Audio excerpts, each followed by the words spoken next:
Hey y'all, how's it going? Hope you're having a good Thursday and a good time zone wherever you are. Welcome in, Dolly. Yes, you were the first. Hi, Steph. Hope you're doing good before you have to run off.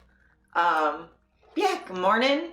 I've had breakfast already because I had to do some work this morning and ended up being late to stream by a couple minutes, as you probably noticed, because my computer was like, oh, there's an update. So your Wi-Fi is not going to work. And I'm like, I need that. I need that to do stream from over here. So sorry for being a little bit late. But yeah, I know last time I said I was going to play more Penumbra, but I have some last minute stuff I need to help somebody with after stream. So I have like a hard cutoff of 3.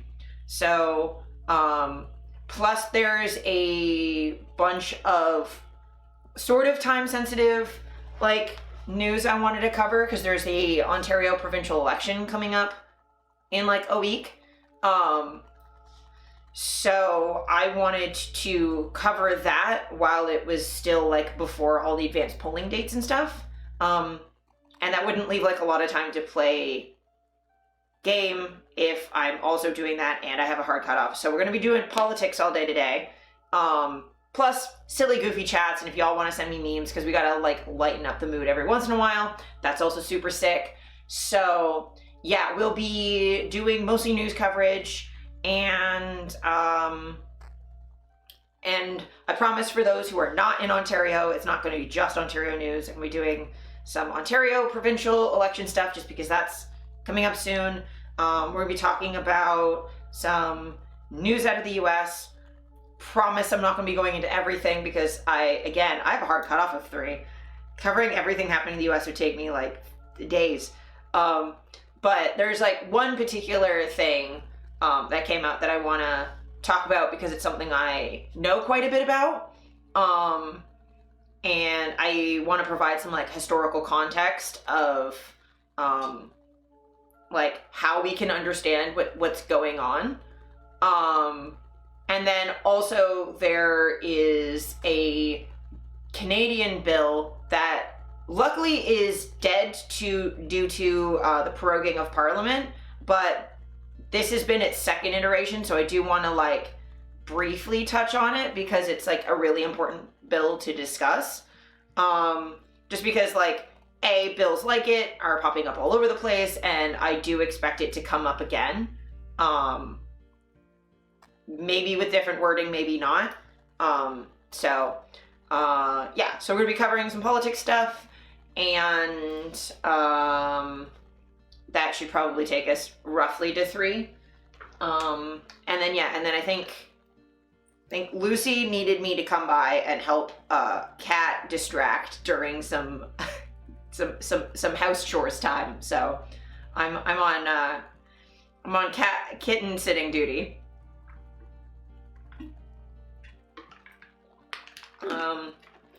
But yes, for stream stuff, I did set a new follower goal, so that's down there. I tried not to set it too high, but not be like, oh, we're gonna hit that immediately.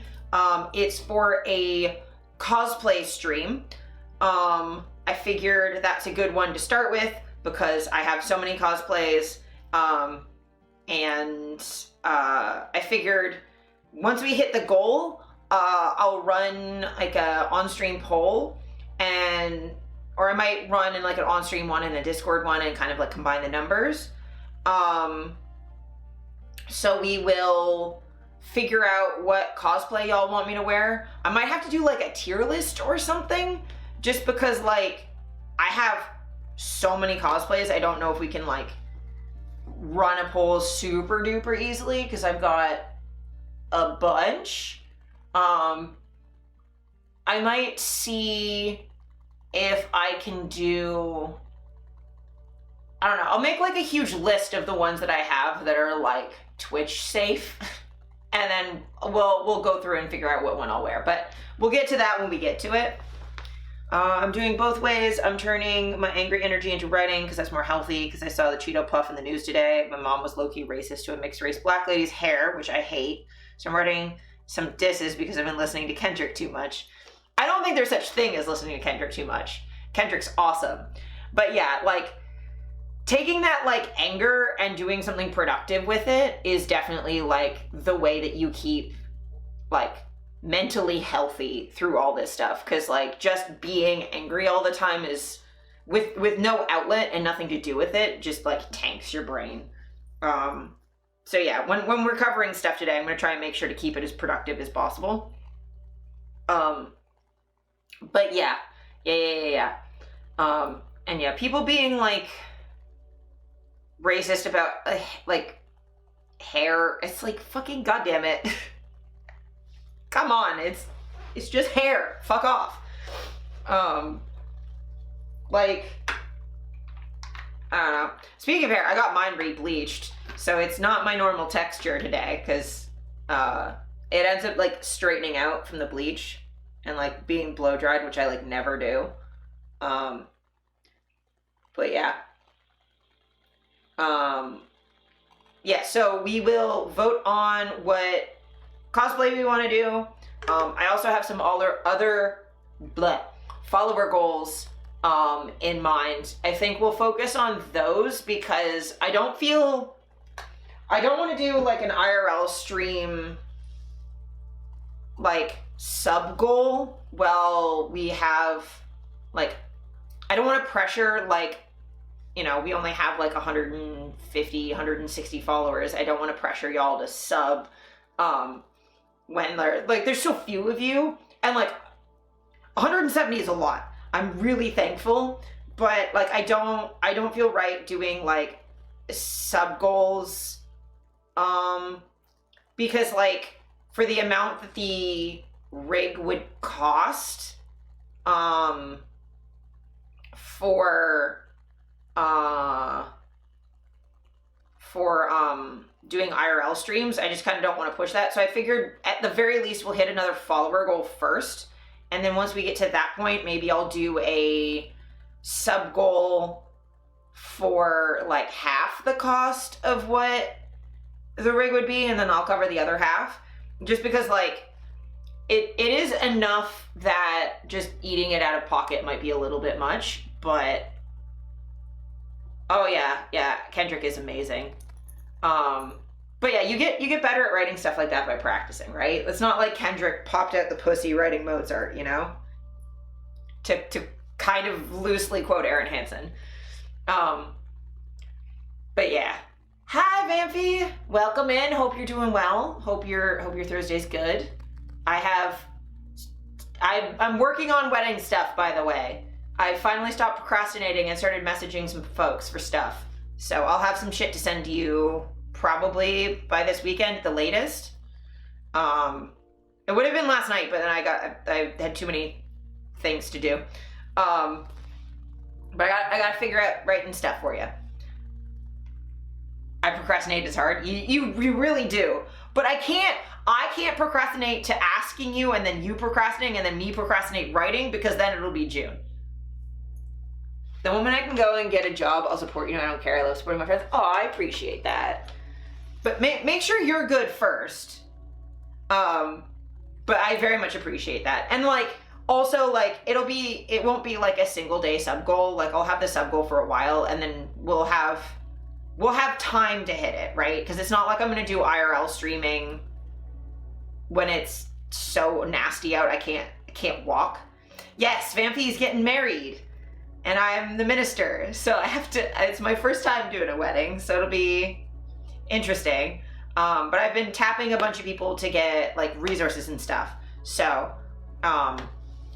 yeah. So I'm gonna be sending off some stuff for Vampy to look at and be like, pick what they like out of it. I gotta bundle up against the cold and head out. Okay, Steph, thank you for helping me get set up. Right, you're a minister? Yes, I am. Not legally recognized by Ontario yet, which is also a thing I've been procrastinating on because I have to work on that. But I've been very sick. Hopefully my health issues get fixed because I have a doctor's appointment coming up on Monday. So by next stream, I should have some updates on my health stuff to see if we can figure out what the fuck is going on with how tired I am. Because I slept for like 8.5 hours, not last night, the night before. And then I had a 2-hour nap yesterday and was still tired. I've slept so much. I'm so tired all the time. It's ridiculous. But yeah, we should have a solution to that. Plus, I'm going to talk to my doctor about some random stuff that doesn't matter. Also, I've been starting to have problems with my hand. So we're going to ask the doctor if I need to be worried about it. Because I've been having, I don't know if it's happened on stream. But it's happened kind of generally where like it feels like there's like a nerve right there in my thumb and like one in my finger. It feels like someone's plucking my nerves like a guitar string, which does hurt, but it's for like a split second. So it's fine. It's just concerning that I'm suddenly having like a weird sensation in my hand. So I'm gonna ask my doctor to be like, is this a thing we need to worry about now? Is this just a thing to monitor? Do I like, because I'm pretty sure it's like a, I don't know. I think the only treatment's like surgical and I don't really want surgery on my hand, but we'll see. I've made an obstacle course for you. Thank you for the new follow. I appreciate it. Follows are anonymous in case you want to lurk, but you are appreciated just for being here. Don't feel super pressured if we get 10 to 15 minutes of you talking. Good, we're good. I don't know if I told you we got a wedding planner, so other than the talking, you don't have to do crowling or anything day of. Hell yeah, that's helpful. Yeah, Mom was talking to me yesterday a little bit. So yeah, that does help. I will try and, I do have to talk to you about what you want me to wear too. But I'm also your sibling, so if there's anything you need during the day, I'm willing and able to just be around to be handy, even if you just need someone to like, I don't know. You're probably, wedding dresses are a whole thing if you need someone to help you moving around in it, if you need someone to go get you stuff. Because, you know, Trevor will be busy with his own stuff, but let me know. You're a way better minister than the one I know here. Bro is a freak. Yeah, I'm a freak in the affectionate way, not in the derogatory way. I'm fun. You have siblings? Yeah. Vampy's the sibling. Oh my god, my eye. But yeah, Vamp's my younger sister. Ugh. Probably a bit of that, but my wedding goal, if I can finagle it, is for it to honestly be low key. Oh, for sure. We'll just have like a little ceremony and then hang out and eat food and chill. I mean, it's the autism, right? Like, we don't like a lot of eyes on us. We don't like a lot of shit going on. I'm with you on keeping it low key, but I want to make sure that the ceremony part is like meaningful to you. And oh, Dolly, like, we are kind of next to a forest. It's gonna be great. Try telling Mom that. Yeah, she's definitely been involving herself a lot. If you need me to tell her to back off, let me know. But yeah, like, it's on a farm under a giant tree. Yeah, it's like based off of the ending of Majora's Mask a little bit. If I know anything, I know what the vision is. But I want to make sure that the ceremony is something that's like meaningful to you, that you can like look back on and be like, yes, that's what I wanted. Like, I'm not gonna make it like super elaborate or anything, but no. I asked her to be involved. It's just our visions differ. Yeah. Well, I mean, it's at the end of the day, it's your wedding, right? Your vision is what matters the most, like yours and your fiance's. So, like, that's part of why I need to message you to be like, I'm literally here to bring forth your vision, right? I know you've given me a couple references to include, but I want to like find like a structure that you like. So we'll work on that. I'll probably message you over the next couple days. I'm busy as fuck today and tomorrow. It might be tonight, tomorrow night, probably over the weekend, but I will get to you. But yes, so we've got stream goals and stuff. IRL streams are definitely happening this year. We'll take our time. I think after this follower goal, I'll do my first sub goal. I might ask y'all if you'd prefer a sub goal or a bits goal, like which would be better for you all to work towards. And it's like a little bit easier. Hark, listen. Hey, listen. Hello. Do my best Navi impression.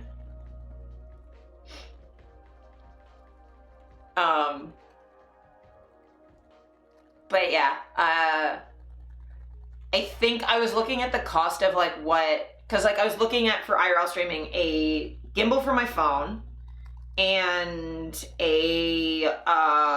some lav mic so you can hear me. And I got specifically a tripod that it's a gimbal that can fold into a tripod so I can like set it down and stuff. And it's not super expensive for what it is, but the problem is like mics and a gimbal is like I think like $350 American, I think roughly. It's on my wish list, but I'll probably do either a sub goal or a bits goal, because apparently you can do those on Twitch now, for roughly half the cost, just so that like I can't really afford to pay that all out of pocket, but you know, it is for me at the end of the day.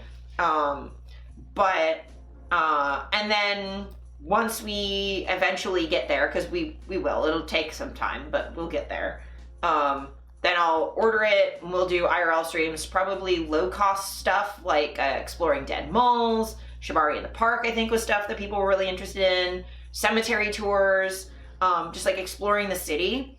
And then once I've got it like under my belt and I know what I'm doing, then maybe we'll do some like goals for going to like the zoo. I think it would be really, really fun to take y'all to the Toronto Zoo and like show you all the like animals and stuff. Because that could be like a whole day thing, is just wander around and y'all can tell me what exhibits you all want to go to and what animals you want to see. Or I can do, I don't know, like a museum or something. And like, I'll have to see like what places in the city are okay with me like live streaming from. The zoo will be fine. It's a zoo. But like anything else, I'll have to be like, okay, is it okay that I stream here? Yesterday I kissed a man. He was the friend of a classmate, and like the silly autistic boy that I am, I just panicked after it. Congratulations! There's definitely nothing between us, but at least he liked it. And I rewatched the Titanic, and I want to be painted by a man like one of their French girls. Yay! I'm so happy for you! Woo! Is that like your first kiss ever? I'm really excited for you, because I also panicked after my first kiss. I like flipped out. But yeah, first time kissing is always like the best. And yeah, we have a bunch of museums in Toronto, so I could take us to Casa Loma maybe if they're okay with me streaming. The Royal Ontario Museum can take you. I might have to be careful about what I can and can't show from the museum, because like I love the ancient Egypt exhibit, but there is full on just a dead body. But like I can maybe see about like taking us to the ROM and maybe going through the animal exhibits or the dinosaur exhibits. I know we're all autistic in here and we're all neurodivergent, so I can maybe take us to the gem collection downstairs, which is beautiful. Look at shiny rocks. but we can definitely like if we went to the museum, I'd probably just like put up polls and be like, okay, like where do we all want to go? Or just like do what D-Tune does and just have you spam 1s and 2s and be like, which one do you want to go to? But yeah, we'll figure that stuff out. It'll also be like weather dependent and things. I mean, maybe we can go to the beach. And because there are some like smaller beaches that I know that like at the very least we won't be like bothering people if I'm streaming at the beach, because I don't want to like have a bunch of people on stream that don't want to be on stream, but like I know some places to go, and also like we'd be going probably like it'd be during the day, right? Like on a weekday, so there'd be like much less people there. So like we can maybe do a beach day. We can do like parks and stuff, cemeteries. Eventually we can get through like every fucking old cemetery in the city, because I've only been to a few of them. Maybe some art galleries or something. Depending, I'll have to look through like where places are like chill with us going. But yeah, like we'll see as I get more comfortable with IRL streaming, then we like potentially have a lot of options for like places to go. But yeah, I'm really excited. I was wondering what you were doing. Bye, honey. But yeah, so we have a lot of stuff to look forward to for stream this year. I'm trying to get through as many of our New Year's stream goal resolutions as I can. Definitely already broken one is that I'm not really doing focus streams as much. I like to switch it up a lot, but yeah, I feel like we just kind of wander to whatever topic we feel like here, so it's been fine. But yeah, so do we all want to get into news? We'll start with from less involved to more involved, I guess. After there's an ad break in 5 minutes, so maybe I'll wait until that's done. But yeah, I'm really excited to do some IRL streaming. I'm really excited to do some more games this year. We'll have to see what kind of games we want to play. I have one that I think might be fun, called Don't Take the Cat Home, which is like a visual novel kind of horror game thing. Yeah, a lot of spooky games, a lot of puzzle games. I have some puzzle games I really want to try. So, First Kiss was a French kiss. Oh God, I'm so sorry. Felt uncomfortable. Second would be when I was tipsy at a high school. Same party, guy grabbed my ass thinking it was his girlfriend. This is my other one. I had relationships before, so I don't know which kiss this is. Okay. I definitely like, non-consensual kissing is just not the vibe. Like, I'm so sorry, Dolly. I'm sorry that your first one was like not something you were into. Like, people need to ask. Communicate. One exciting too, I'm out this weekend, but we'll check when I can. 3 weeks to meet up still, so I can give you an Xmas present, which is not compared to what you got me. Well, it'll be fine. I'm sure, like, for me, it's the thought that matters. Look, I saw a thing, it was perfect. You finished both puzzles? Fuck yeah. I'm glad you liked them. My whole love life is just fucked, but we keep rolling. I mean, yeah, my early love life was kind of like that. Like, my first 2 boyfriends, okay, the first one didn't so much suck as that we were just in middle school, so it inevitably wasn't going to go well. My second boyfriend kind of sucked. And then I had a couple like casual relationships that sort of sucked, and one that was really good. And the one that was really good is how I lost my virginity. He was awesome. and like set me up for success. And then I've had a couple, I mean, after I started seeing Steph, I've only really, because like we've been together for 15 years, so I don't really have like a lot of bad relationships personally after that. Like I have my ex-girlfriend, but like that was a good relationship. We just sort of grew in different directions and that was fine. Like we had our disagreements and stuff. Like there's a reason we're exes, but like I still consider her a friend, right? But most of my really, really bad relationships have been like casual stuff. Yeah. Like I've had a bunch of like, casual play partners and like kink partners and stuff. And like I also have my job where I have like situations that aren't awesome sometimes, but we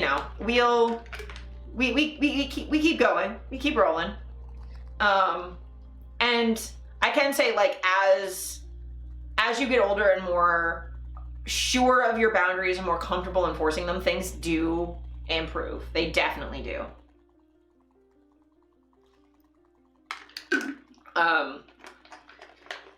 Like now that I'm in my 30s, I really don't have negative experiences really much at all anymore. Like the occasional thing that's like not awesome, but like I'm much better at like cutting it off before it gets really bad. Cause I just go, oh no, I'm not into this. I'm just gonna fucking leave. This is fine. But yeah.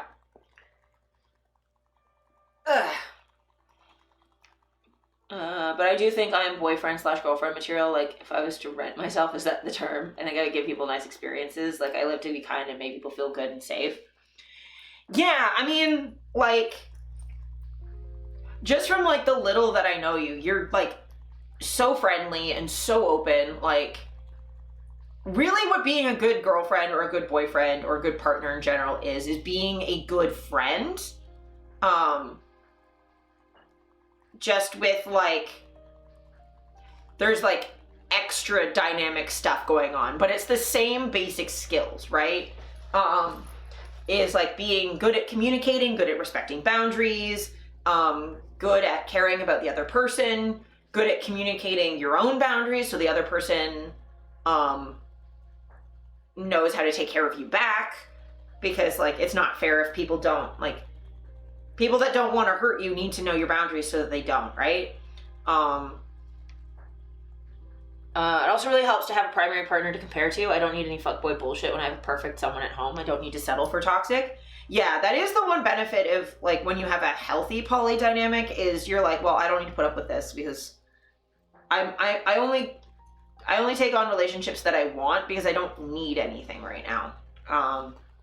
So that is very true. But like, yeah, but you can also do that with like friendships too, right? Like if you have like really healthy, strong relationships with your friends and or family, chosen or otherwise, like then you are better in a position to choose relationships when you want them and they're a good fit rather than just chasing a relationship so you're not alone, because then you won't be alone because you have friends. And then yeah, like there's a lot that goes into doing my day job, but yeah, I think the most important thing is having like really strong, firm boundaries is like super important, because people will offer you things to go around your boundaries and you have to be very clear what you're good with, what you're not good with, and never ever compromising on those, because once you compromise on one, it's a slippery slope to like people pushing you on everything. So like the most important thing, both for my day job, any casual situation, like you want to get really, really firm with your boundaries, and in like a healthy way, right? Where your boundaries aren't a obligation on another person. It's a line in the sand of what kind of behavior you'll allow. And if people come up to like want to violate those boundaries, you walk away. You can't change other people, but you can leave. You can block people, you can walk away, like, I've definitely seen people try and enforce their boundaries by telling other people they couldn't do things. on their own because it made them uncomfortable. And it's like, no. Your line is when someone's breaking a boundary, you walk away. You can communicate, hey, this is violating my boundary. If you keep doing that, I'm going to leave. That's fine. But trying to manipulate people with boundaries is also not chill. So like, yeah, I try and be really good about making sure that when I communicate my boundaries, it's like, hey, this is what I'm cool with. If what you need or want does not mesh well with what my limits are, that's totally fine. We'll go our separate ways and find a dynamic that works better for both of us.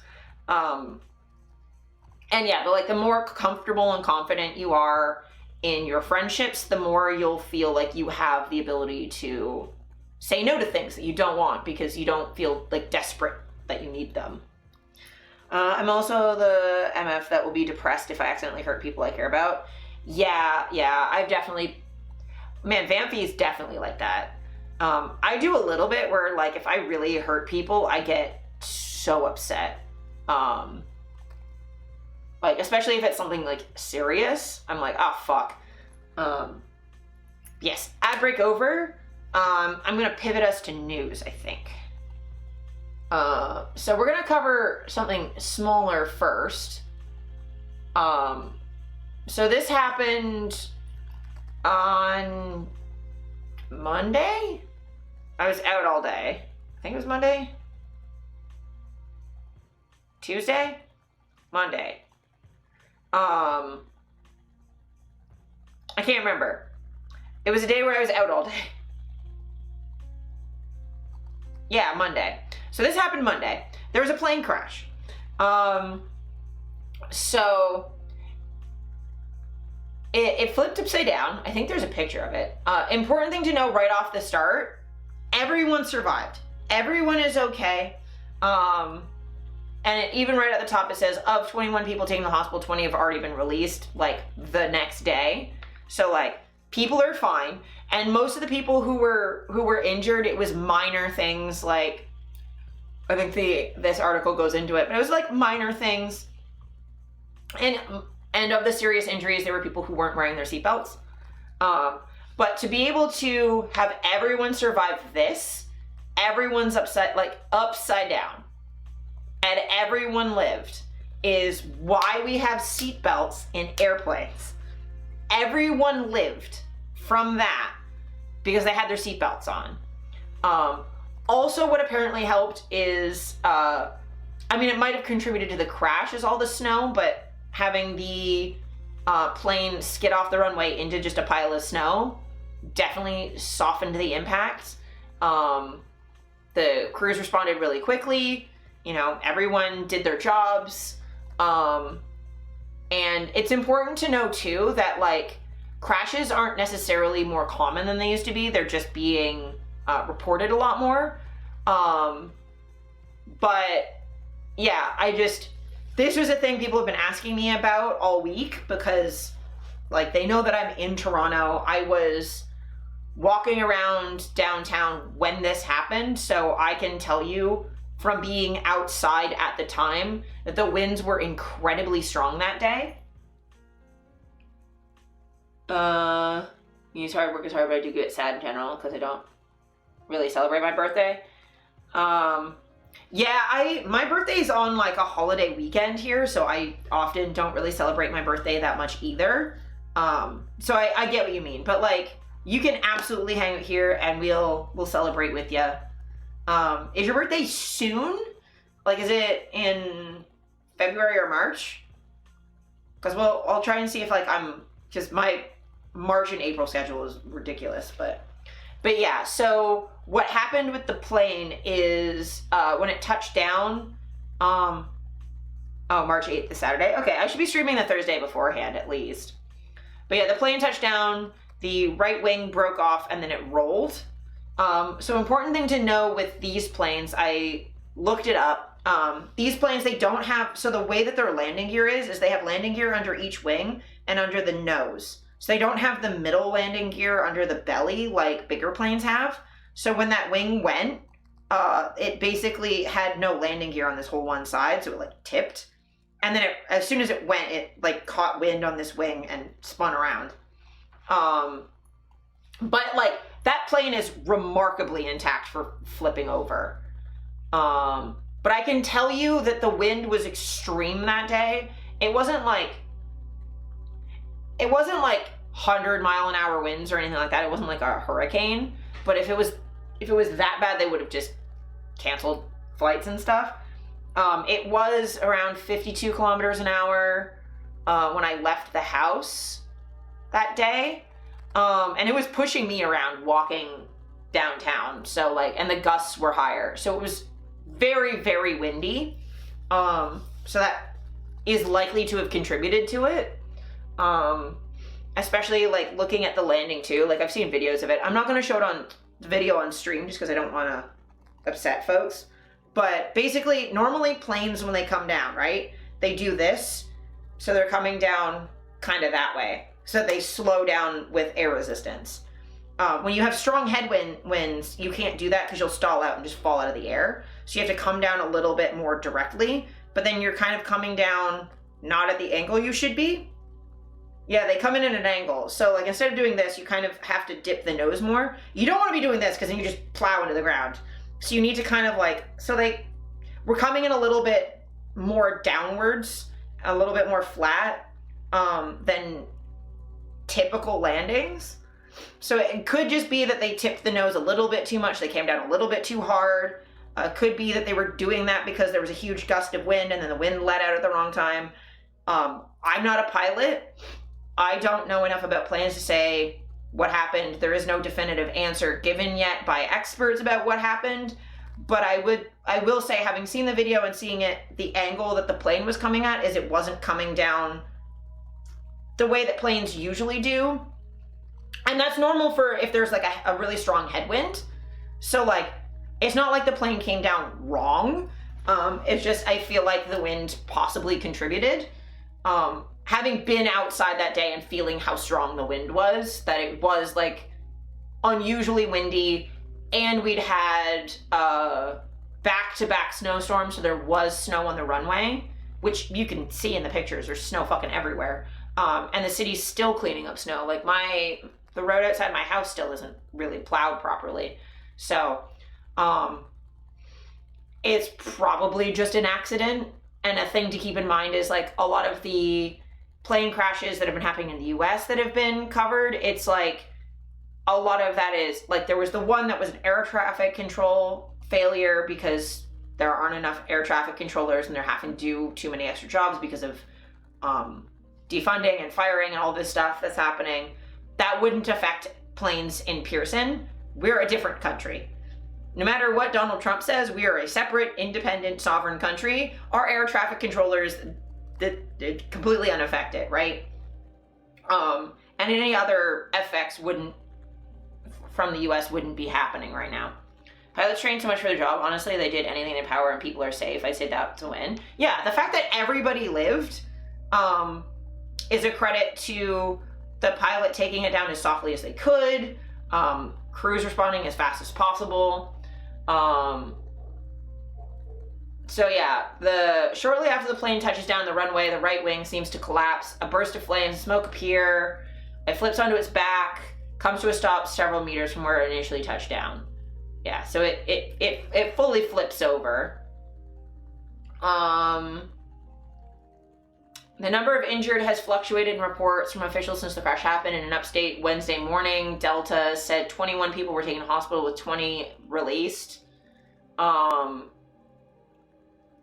Orange, Ontario's air ambulance service said a child was taken to Toronto's hospital for sick children with critical injuries, while a man in his 60s and a woman in her 40s were also taken to hospitals with critical injuries. Sick Kids on Tuesday said the patient it received was discharged Monday night. So, you know, yes, we need no men. Yeah, we're gonna be doing Ontario politics. But yeah, so if the kid was released same night, like yes, critical injuries and you don't want anyone injured, but as someone who's known people who've been in car accidents, every time there's a car accident at any sort of speed, people get injuries, but it's better to have maybe a hairline fracture in a rib or a bruised pelvis from your seatbelt than being thrown out of the vehicle, run over. Like, you're going to have injuries, but things are designed to crumple around you to protect you in car crashes, and car crashes are way more common. Like, yes, it's very anxiety inducing to see this sort of stuff, but I promise you flights aren't nearly as dangerous. Like when people are constantly like reporting on them because they're getting clicks, like keep in mind, like compare it to like the fact that autism diagnoses are on the rise, right? Like, is there more autism, or people just is it just being reported on more? Is it just being diagnosed more? Like, that's the sort of thing you have to pay attention to, is like, is it actually a real thing that it's happening more? Or is it meant to just like fearmonger, right? So yeah, none of the injuries are life-threatening. Injuries on scene mainly stem from back strains, head injuries, anxiety, and headaches, as well as nausea and vomiting caused by exposure to fuel. Probably also the flip. But yeah, back strains and head injuries makes a lot of sense. Wrong link, my bad. Is that something I should delete, Kat? That one. All right, sick. But yeah, so like, these are all, it's fine, it's just far less fair. But it's just like, these are all normal injuries you'd have from being knocked around a bunch, right? Like, none of these are like super duper life threatening. It still sucks. Never good to have someone in a crash, but very, very happy that no one had any life threatening injuries from like a plane crash is awesome.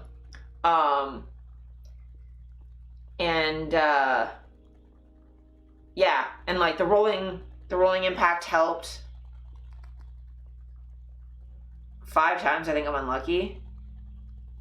Oh, geez. Yeah, it went as good as it could go, more or less, yeah. Oh, and Dolly, I get you. I've almost died so many fucking times. Maybe after we go through this, I'll tell you, I'll run through like some of my greatest hits almost died stories. Because I have, the Azura lore goes deep. But yeah, it says the survival may have been helped from durability of plane seats and the rolling crash. Because basically it's uncomfortable, but it, you know, instead of just going but and stopping, you kind of, it's the same thing with like front rolls or brake falls, where you disperse momentum away rather than just dead stopping. So yeah. Yeah. But officials don't know why. The emergency responders did what they needed to perfectly. So people are like investigating and stuff.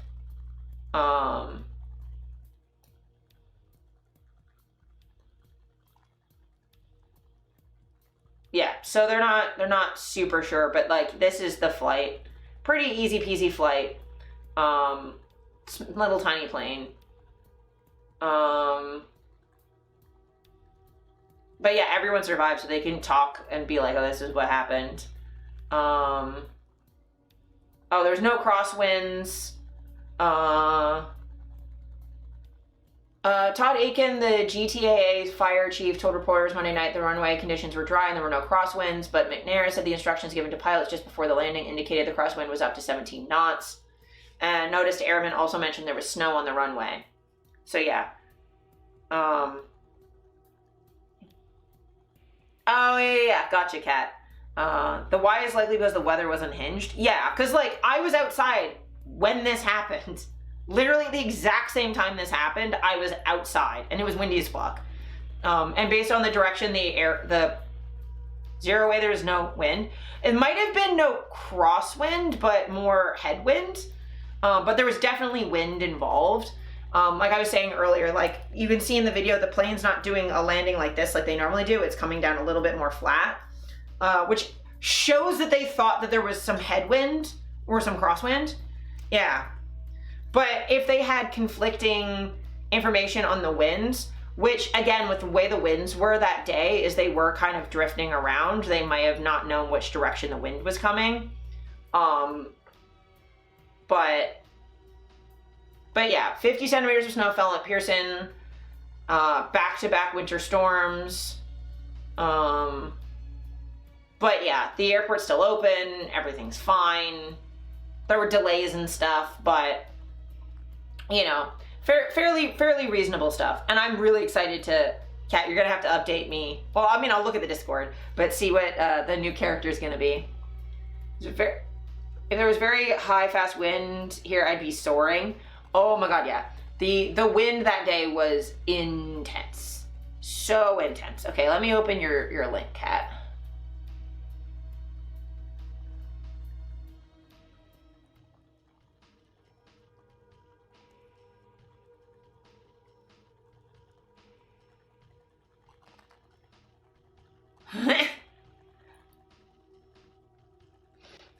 In general, I've kind of dismissed this all as one crash leading to more reporting on all crashes, but seriously, it was Pete Buttigieg sitting in a hatch typing a sequence into a computer every 108 minutes or something. Yeah, it is kind of funny that, like, it's... Like, I'm glad that everyone survived. Yeah, but, like, look at how upside down that is. Look at that. That's a wild thing to see. The Lost reference, yeah. I haven't watched Lost in forever. The weather, yeah, the weather's been not great. It's really been upsetting my knees. I had to wear my knee brace yesterday because I just couldn't handle walking in the snow. Because I had to so Tuesday was my hair appointment. I was just having a very rough time walking in the snow. I had to walk in the road. I occasionally rewatch episodes. That's fair. I got burned on Lost because my mom really liked Lost, so I watched the first season, and then I went to university, and then it was Lost and Game of Thrones. People were, like, over dumping on it, and it made me, like, I do a similar thing Salt does. If people push me to watch a show too hard, I'm just like, no, I'm not fucking watching it. You can't make me. Yeah, extra shiny hair. It's all new roots, all freshly white. That's also why it's, like, flat. People would be obnoxious about it, yeah. So people, like, push me too much on it, and then I just, nope.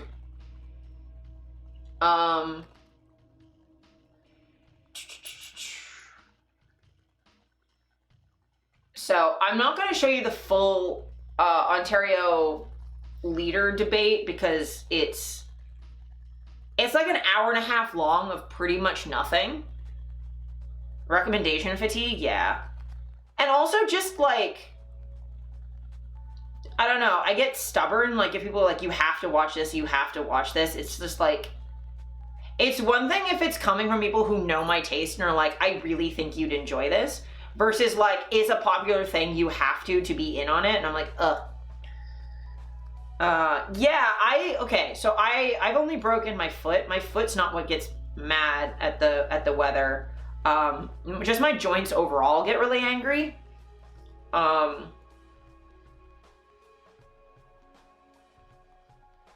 Though I mostly just ignore it at this point. But yes, so we're gonna talk about the fucking Ontario election because we have to, and it's not really being covered by the news, unfortunately. You do have the anime white prince hair, which honestly a vibe. Thank you. Yeah, I really like having the, like, white vampire hair. But yeah, so, like, the news isn't really covering this. I figure I'll just kind of go over it. I did watch the entire debate this morning while I was doing work stuff. And so, briefly, my takeaway is Doug Ford sucks. And all three of the other options are fine. The strongest performer in the entire debate was definitely the Green leader, Mike Schreiner. He was great. Yeah. Definitely do a TLDR. But yeah, Mike Schreiner was great, but the Greens are not going to win. His job was just to make sure that he won a couple seats to keep the party strong. If you stop texting me, that would be great. Yeah, that's fair. Mine crosses over the shoulder bit. I would love to have over my sternum. Yeah, it just takes some time. And, like, making sure you, like, get the split ends cut off so it doesn't break. But yes, so Mike did great. His entire job is just to maintain or maybe gain one more seat. his job is not to win the election, but he was very, very strong at bringing up ODSP rates multiple times, homelessness multiple times, and how we need to house homeless people and not punish homeless people or not imprison them. He was really, really good at very specific pointed questions at the other leaders when they had time. Oh yeah, Kat, you'll be really happy that all 3 leaders that aren't Ford were all on the same page on like most things. There were more disagreements on how exactly to do stuff, but the Liberals, the NDP, and the Green Party were all agreed on increasing ODSP rates. I believe that at least the Liberal Party said doubled. I think the others agreed as well. All wanted to increase public and affordable housing. The NDP and the Greens, I remember specifically talking about government-built affordable housing, like we used to do in the 90s. Here's hoping the voters actually show up this time. Yeah. The problem is because Twitter under Elon has been suppressing news. Meta refuses to carry any Canadian news. And as coverage goes down, voter turnout goes down. So I'm excited about the policies, but I'm very worried about voter turnout. Because it's not being covered. A lot of the news is being drowned out by what's happening in the US as well, and the tariff situation and the federal situation. So there's not a lot of like coverage on what's going on. But I'm hoping that people who do turn out are kind of anti-incumbent, sentiment holds out, and are kind of mad at how much Doug has been just wasting money by retaliating against Toronto. I'm kind of happy Doug texted me and that it helped me know there is an election. Yeah, it was like 41% last time, right? Yeah, it was very low turnout. It was record low turnout. And like Doug called an election in the middle of the winter. Like, I will say the entire debate, Doug Ford was on the back foot being very defensive. His entire thing was just like, I've been doing all of this record spending on stuff the last 7 years. Like, I'm better than the Liberal Party from before. He was like, you know, every time someone brought up social issues like better funding schools, better funding healthcare, helping homeless people, he's like, well, in order to do that, we need to have a strong economy, and all these people are going to be weak on the economy. As someone new to Canada, the other candidates aren't doing a good job of getting their names out there. Doug Ford gets so much more coverage comparatively. Yeah, well, part of the issue is, A, he's also the current premier, so he does get covered because he's doing stuff as part of his job. And he's also, he's been criticized because he's doing stuff during the election that election folks aren't supposed, like, premiers aren't supposed to be doing during elections. It's not technically illegal, but there's like a caretaker role that you're supposed to take on, and he's been doing a little bit more than he should be. Also, both Merritt Stiles and Bonnie Crombie are new leaders of their party, so that's difficult. And then Mike Schreiner, being the 4th party in size, very, very small, is not going to have the coverage that everyone else is. So that super doesn't help. But you are right that like having more coverage would be great. As far as why, what are tariffs? I will cover that in a sec. But so why they called the election now? Why Ford called the election now? So the reason Doug Ford called the election now, he says he wants a strong mandate, but he already has a majority. Yeah, the media is very much biased. But he already has a majority. So he doesn't need a strong mandate. He already has one. What he's trying to do is he called the election while also welcome in tourists, sorry. I said it in my head. But he called it because in Ontario is very much a bellwether province. We generally vote for provincial leader opposite of what we do federally. So whatever party's in power federally, we vote the opposite provincially, and vice versa. So because the Liberals are currently in power federally, if we were to call election, it's likely that the Conservatives would win. That's generally what happens. Yeah. So Doug was probably looking at the polling showing that the federal Conservatives were ahead by 30 points around the new year before inauguration, and went, I should call this election early so that I can secure another 4 years of majority before the Conservatives get in power federally, and then I lose that advantage, which they're not anymore. Exactly. So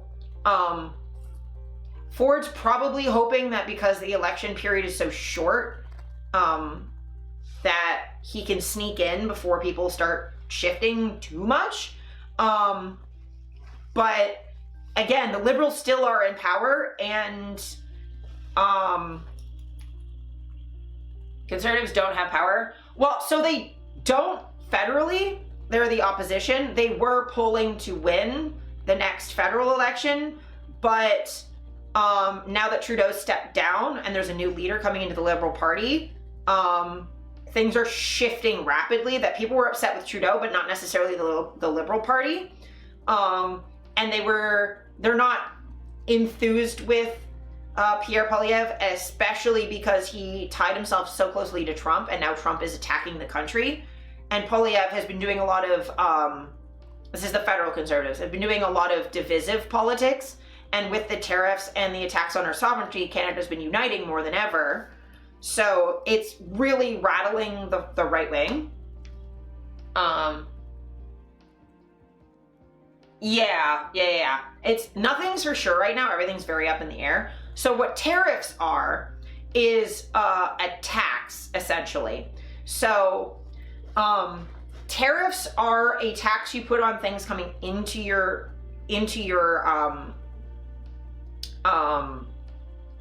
country.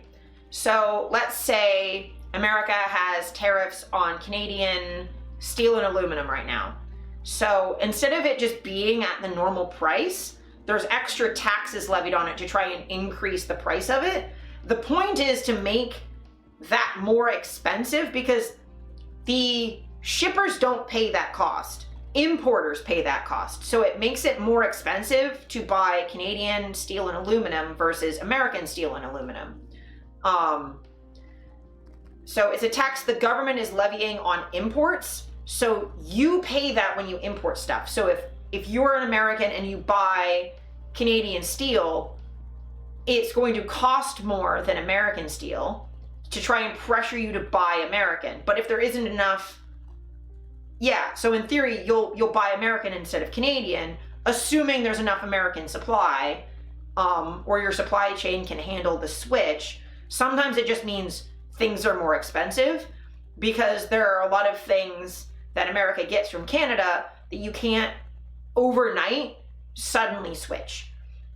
Because of the way that North American free trade has existed for my entire life, there's a lot of cross-border manufacture where you'll have like steel and aluminum in Canada that go to a factory in Detroit to start car manufacture, then it'll be shipped back across to Windsor in Canada. More stuff will be made and then shipped back to Canada to be sold. So there's a lot of back and forth because a lot of Canadians live right along the border. So there's a lot of back and forth trade. So those things will be tariffed every single time they cross the border, which will make them prohibitively expensive. And you can't just ship an entire factory overnight like that with no warning. The U.S. is trying to replace taxes on the wealthy with tariffs on products and also incentivize companies to move their suppliers to U.S. suppliers. Yes. So they're trying to push, as it's an isolationist policy where America wants everything to be internal, which is all well and good, but there's a lot of things that America cannot produce locally. And having strong trade partners helps for when there's, natural disasters or emergencies. Like, America cannot afford to always have enough planes to fight wildfires.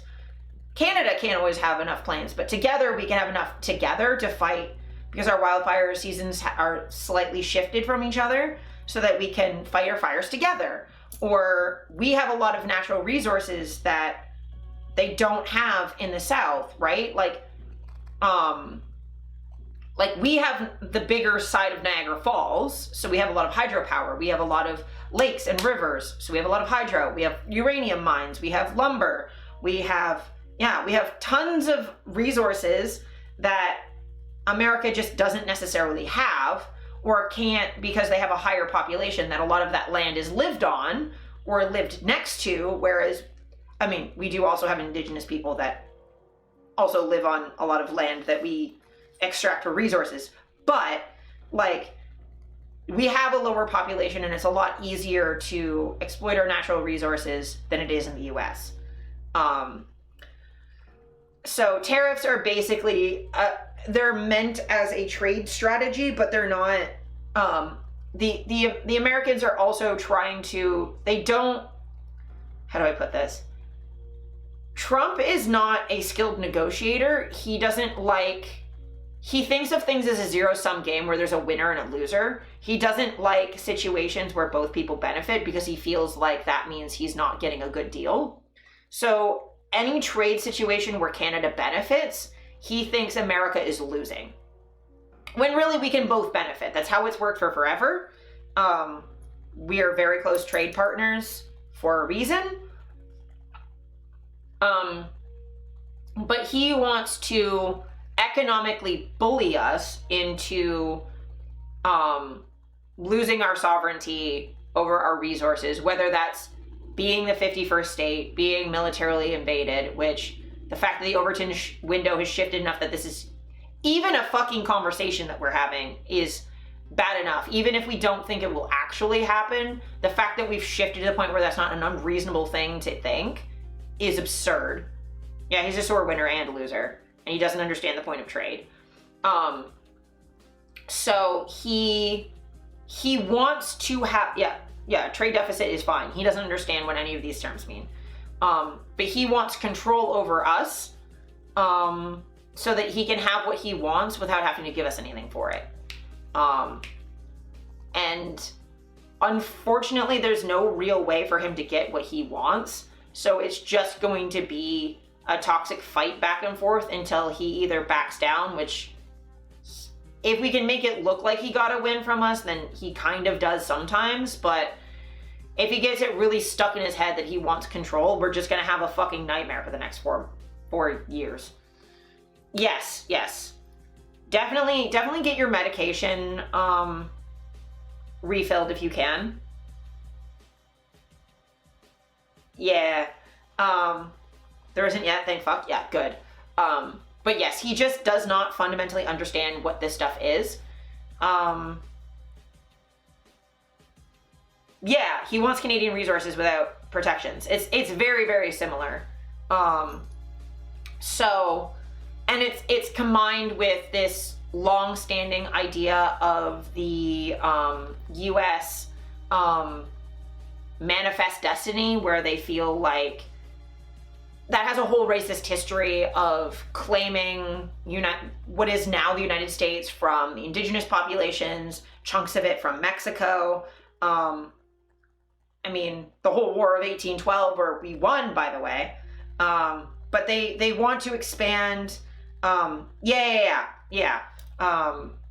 Exceptionalism and Manifest Destiny. Like, they think that they are the police of the world, and in some ways they are, in all of the ACAB ways that implies. But they think that they can just do what they want. And you see, like, expressions of this online too, where like Americans genuinely do not understand that other countries' systems do not work the same way as theirs. It absolutely includes the USA. So like, yeah, so this is a whole fucking problem. The Ontario leader debate did touch on tariffs a bit. It was essentially just, they would bring it up occasionally as like, who are we going who would be a better person to stand up to Trump over the tariffs. And Doug Ford kept saying him. And I'm like, bro, you're so easily bought out. What the fuck do you mean? You changed the tagline from our province to open for business. And now you want to say it's not for sale? Like, buddy. Ultimately, it's also not about the province. Yeah, as far as tariffs go, but we do as a province, because we have such a strong financial tie and a lot of U.S., like, stand up to Trump, yeah. I mean, we will need to have a Ontario leader because it's the most populated province in the country. It provides a lot of power and trade with the U.S. Like the New York and Toronto stock exchanges are linked fairly closely. We do need to have someone who can stand up and stand with the federal government and the rest of the premiers to have a united front. We don't need another Danielle Smith from Alberta that's like a weak point in our united front. We need to be able to stand together. But yeah, standing up to Trump like is relevant, but I don't think any of the options, even Doug, I don't think is going to completely cave because all of his developer friends would be fucked over by any sort of invasion and increased tariffs would be a disruption to their business. So I don't think any of them would be particularly terrible at that. Because the others have values and Doug Ford has business reasons why the tariff war is not good for him. But in the entire debate, I think the main things that where the leaders differed, because I think that's the part that's important. A lot of the three non-conservatives all agreed on a lot of things. Doug Ford was a bunch of like economy, tough on crime, I'm paying more police, y'all want to defund the police and blah, blah, blah. He's so pro-cop, it's ridiculous. And he wanted mandatory minimum sentences. He wanted mandatory minimums on underage offenders. Like a bunch of, like, I know everyone in this community is like, fuck that noise. Conservatives calling Trump a punk. Oh, it's because they fundamentally don't understand anything beyond the aesthetic level. They think of punk as just being a contrarian, and they think that being contrarian to status quo systems is what punk is, and that's not what punk is. Yeah, exactly, Vampy. You need he's disruptive, yeah, but he's not principled, and he's not against status quo, really. He's against the status quo in so much as he wants more power, not less. But, you know, people listen to Rage Against the Machine and have no idea what the fuck it's talking about, and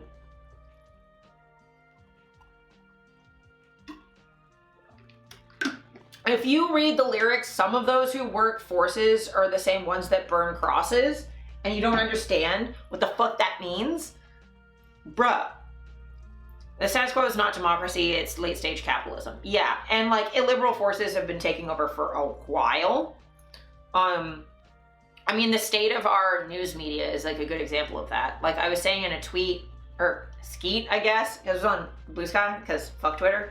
But I was saying in a Skeet the other day that the fact that the New York Times is still touted as the paper of record after, like, going on about the 51st state stuff as a Civ 5 level theoretical conversation on how that would or wouldn't benefit the Democratic Party and Senate seats, when it's an attack on the human rights of an entire sovereign nation. I mean, hey, I'm not surprised, because that's how they've been on sex worker issues and trans issues this entire fucking time. Skeet ends me. Yes, I've seen that article. I was screaming too. Yeah, conservatives not understanding that rage is extremely left-wing is infuriating. Yeah, I'm not rich enough for a punk, because they think of it as an aesthetic.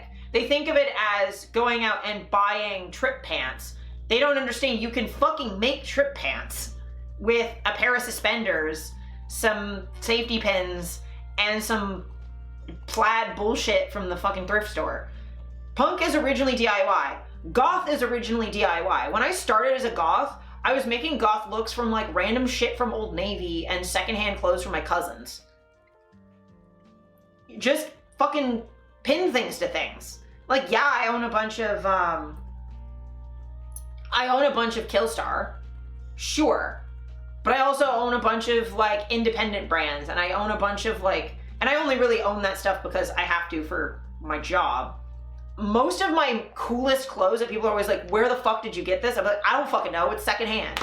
All of my best stuff is secondhand. Dental floss is also awesome. It's impossible to talk politics with my family in the US. If New York Times, Washington Post doesn't cover it, they don't believe it. Yeah, and you don't have to own Killstar. Exactly. I mean, I didn't for decades of being alternative. But yeah, like, and the problem is, right, like the Washington Post is owned by Jeff Bezos. It will not cover things that are harmful to the billionaire class. New York Times was pro-Nazis during the 1930s. Like, the New York Times has been sane washing the anti-trans debate this entire time. They've been anti-sex work this entire time. Like, these papers of record are not, they are status quo in a way that they're constantly chasing the middle. So they slide right very quickly. And I feel like, honestly, they've always been right of center. Because I know I'm extremely far left, but like just watching the trans debate in the New York Times this entire time has been frustrating. Watching so-called radical feminists that are in bed with Nazis just have platforms like this, and no trans people or sex workers ever having even space to respond has been wild. The American left is center-right. Yeah. And fuck the Dems that participate in that debate. Yeah, like after Kamala lost the election, immediately turning around and be like, oh, it's trans people's fault? It's like, no, it's not. Kamala didn't say fucking anything pro-trans that entire time. She didn't say anything pro-sex work the entire time. Sex workers overwhelmingly still voted for her, even though she's been horrific to the sex work community. Like, single-handedly responsible for the deaths of people that I know and care about. That was some bullshit, yeah. Identity issues, my ass. Your party has identity issues. Yeah, and the thing is, right, like, I don't want to rehash the entire US election because it's over and there's nothing we can do about it, but, oh yeah, Dolly, that's a whole thing. But they had such promise with Tim Walz, that they didn't capitalize on because they wanted to run a fucking war hawk. And it's so frustrating. It's so much, yeah. Basically, like, as a brief TLDR on that, like, Kamala Harris attacked Backpage with a bunch of frivolous lawsuits that got Backpage shut down, and that was the primary advertising site for most in-person sex workers worldwide, including places where it is legal or decriminalized. That was just the website we used. And it was an attack on, like, Backpage had been given commendations by the FBI for fighting actual exploitation. The runners of the website were free speech pioneers. And Kamala went after it because it looked good on her record so she could get her Senate seat when she pivoted from being Attorney General to being a senator. She destroyed my community for a political win. No, they don't give a shit about sex worker safety. They really don't. Fucking with sex workers is bipartisan. Like, it's not like Tim Walz is good about sex work either. And, like, most people aren't. Sometimes I want to punch people. Yeah. And then on top of that, she also sponsored Sesta Fosta, which removed basically free speech and free expression from sex workers online. Worldwide, because most sites are based in the US. Like, I've had personally seen effects after SESTA FOSTA was passed. Like, I lost accounts. I got shadow banned a bunch of places. There are things that I can't say on the internet. Like, I dodge around it because Twitch is a little bit more lenient because I'm not advertising my job, but like I have to be very careful about what I say about my job on Twitch because it could get Twitch in legal trouble for what I'm saying. Even though I'm not saying anything offensive, I'm not hurting anybody, but my job is now legally difficult to talk about, which means I can't communicate for my own safety either, which leads to people getting hurt. It's just harmful without any benefit at all. No reason for FOSTA SESTA to be a thing. Yeah, absolutely. It doesn't help sex workers at all. The sites just moved, a lot of sites moved overseas. Or people just had to be more subtle. And it means that people, like underage people they didn't want seeing adult content are now seeing more of it because workers like me cannot just say, hey, I'm a sex worker, I don't want 18s to see me. I have to be really subtle to fly under the radar so I don't get banned. I do everything I can on every site I'm on to make sure that under 18s do not see any of my content. Like when my stuff comes up in chat over there saying like, oh, my socials, they're all marked 18 plus. All of them, if I have the ability to make it so that under 18s cannot see my content, I age gate everything I can. I do what I can, but like, there's also the reality that I have to survive, right? So like, if anyone in chat, if you're under 18 and I find out, you will get banned. So don't mention your age if you're under 18. Because I don't want to know that. Also, just don't mention your age on Twitch anyway, because it encourages people to share private information they probably shouldn't. So it's never going to be enough. Yeah. But yeah, so like Kamala Harris sucks. Or even when she was doing her presidential campaign, she had a trafficking survivor on stage that is a known grifter. That like, if sex work is legal in a country, why are people being jerks and trying to mess with it? Well, so the problem is in America, it's illegal. In-person sex work is illegal. Other than, I guess, technically in some places in Nevada. But yeah, they're trying to fuck with it because it's being overly conflated with trafficking. And then because a lot of websites are based out of America, when America fucks with things because it's illegal there, or they're trying to control it there, or they're trying to do a Christian nationalist bullshit there, it ends up affecting all of us worldwide. Because we still are using Twitter, we still are using Blue Sky, we still are using Instagram, like all of these massive social media companies that are owned by the Americans. And as soon as you get something like TikTok that is not American that gets big, America throws a shit fit about it because it's not American owned.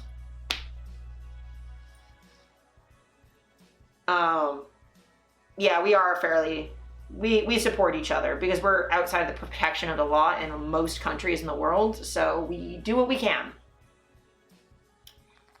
But yeah, that's the other reason why every time Ford in the debate kept talking about being tough on crime, mandatory minimums, increasing funding for police, like, all of those things are threats to sex workers, because we're treated as criminals. Yeah, that is also true. That because we only have limited places we can be, that when there's an impact, it hits all of us really, really hard, really fast. Yeah. Well, and it's all based on like Puritanism and this Christian idea of what like is immoral sexual behavior. Yeah.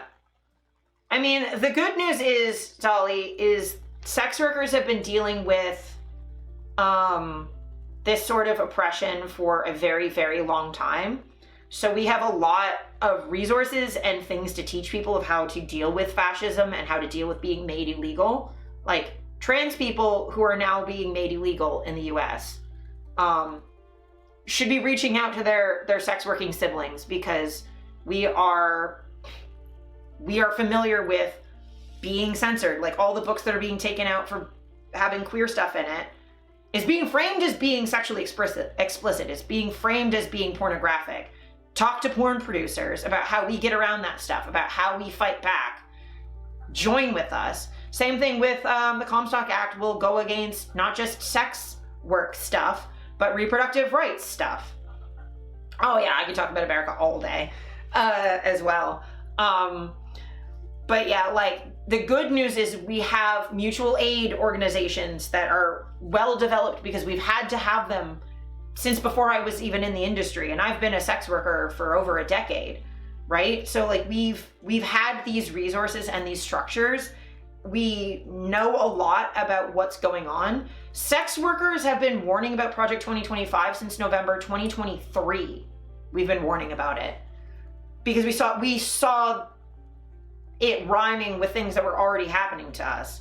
We already saw the path forward. We knew all of the people involved because they were already attacking us, right?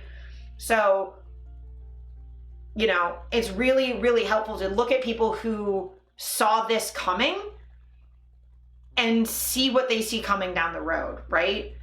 The people who were wrong and went Project 2025 isn't going to happen, they're not the people who are the most plugged in, and they don't have the most useful insight right now. They're on the back foot trying to play catch up, trying to listen to a bunch of people who already saw this coming and already had plans in motion and were already planning for this. They're going to have the insights we need to get through this. Sex worker organizations have already been fighting. The Free Speech Coalition has already been fighting this stuff since before Trump was ever elected, even the first time. Tried to tell everyone about Project 2025 and no one believed it. Right around that time, late 2023. Yeah. People weren't believing us. I did my best to be like, hey, even if you don't think everything is going to pass, look at it as a conservative wish list. Look at it what they want. Even if you don't think everything is achievable, that's their goals. Think about how we can thwart those goals, what we can do to fight back against it. I will say I'm hopeful that now people are maybe going to listen to us and be like, shit, you were right. Trump lied. It's like, yeah, no shit. That's what he does. But yeah. Would the project stop? No. Because so Russ Vought, one of the main architects, has already been, I think he's running OMB now. JD Vance is also very tied into the Project 2025 team, has worked very closely with a lot of the people from Heritage Foundation, has written in forwards and books written by people who worked on Project 2025, and he's the vice president, right? A lot of people involved have already been put in positions, and that was part of Project 2025, was to put these people in positions quickly so they'd have a list of people who could be confirmed quickly and be in these positions quickly to then enact everything. The thing we can do to fight back against Project 2025 is there are a bunch of Project 2025 trackers in place right now, is look at the things that they're trying to pass and fighting them, pushing back on each one as they come up, and fighting back against the worldview that underpins it. So for me, the greatest bit of information I can give you, yeah, that's what the government layoffs are all about. But the best piece of information I can give you is to give you the framework to understand everything through.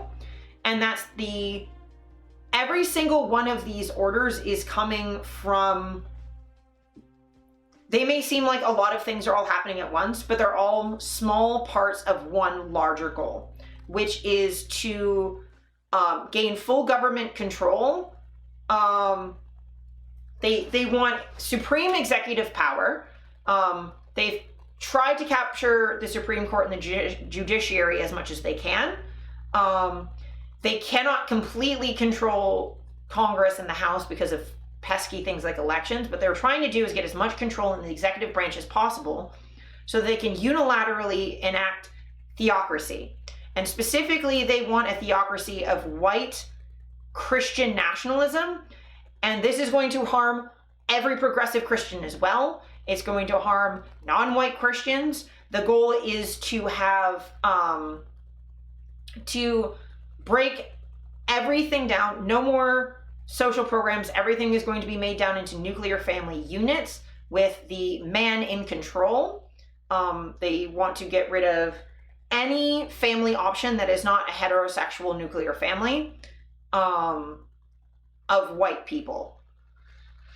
The House and Senate seem to be totally fine with their powers being taken by Elon and the Orange Clown. Yes, because the Republicans are on side, and the Democrats are status quo. They won't break laws to defend the laws. They are too trapped by procedure and optics and fear to actually stand up the way that they should. And that's not to say all of them. AOC has been standing up and saying what this is from the get-go, but not enough Democrats are standing up and saying this is literally a coup. This is undemocratic, and fighting back. And I mean, Congress could just go like, we have the power of the purse. We're defunding the White House staff until this stops. The be all and end all of what should be the judiciary? Yes. You know, Stems don't understand the rules have totally changed. Yes, they're trying to play by the rules when the rules no longer apply. And yeah, they're also bought out by the rich. And yes, Dolly, theocracy is a like a religious run country. But yeah, they are designed to lose. They give you the illusion of choice. It's not going to happen, right? It's not going to turn into a nuclear family, right? Please lie to me so I don't have to panic. Well, so there are some benefits of that. The judiciary is pushing back, and people have gotten enough that I don't think people are going to back down willingly. People are fighting back, pushing lawsuits. A lot of the trans healthcare bans for youth have been paused or shut down by the courts. Playing chess with a pigeon, you can beat it, but it'll still strut around the board acting like it won. Or it'll just beat its wings and knock all the pieces over. It doesn't matter if you're following the rules because the pigeon's not fucking gonna. But yeah, exactly. So like, this is their goal, but the point of knowing what their goal is to not be defeatist or panic and be like, oh my God, this is going to happen. This is their plan. What are we going to do to stop them? And there's lots we can do to stop them. Form local community. Don't fucking talk to the police, ever. It's shut the fuck up Friday every day. It's always shut the fuck up Friday. Never talk to a police officer, ever, about anything, ever. If they're coming to you and asking you questions, you shut the fuck up. If they're asking you questions, the only thing you should ever say to a police officer who's coming up to you is, am I detained? Am I under arrest? Am I free to go?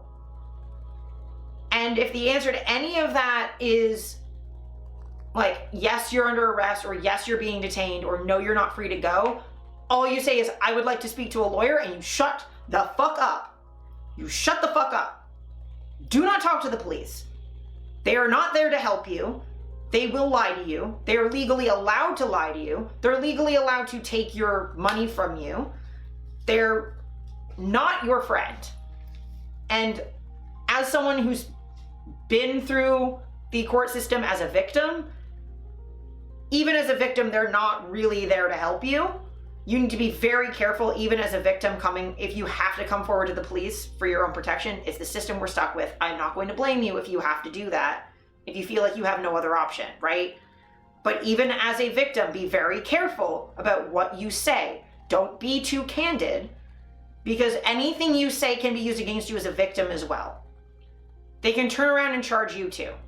They can dismiss your case because you've said something that's inconvenient. They can do tons of things if you are not the perfect victim, right? So be very careful what you fucking say. And be aware that if you're going to the police for something, know that you may kill someone. You have to be okay with the fact that if you call police for your own protection, if your life's at risk, I totally get it, but you have to understand the system you're wielding against people and use it only as a last resort if you have to. Cops exist to serve the status quo, not to protect people. Exactly. The carceral system is, like, it's legitimately set up, like, again, as someone who's gone through it as a victim, the way that the case is set up is not me as victim, it's the crown or the state is the victim because their property, me, was harmed. So like that framing is already alienating and weird to deal with as a victim.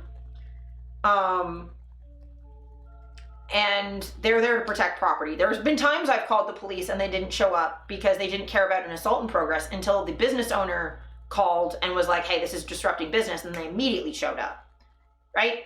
They're there to protect property. They're there to protect the wealthy. They're there to protect capital. They're not there to protect people. And there might be individual cops that want to protect people, but they're in a system that is not designed to do that. Just like there might be Democrats that are in the system to try and help people, but they're not in a system that's designed to let them do that. The system is not designed for AOC.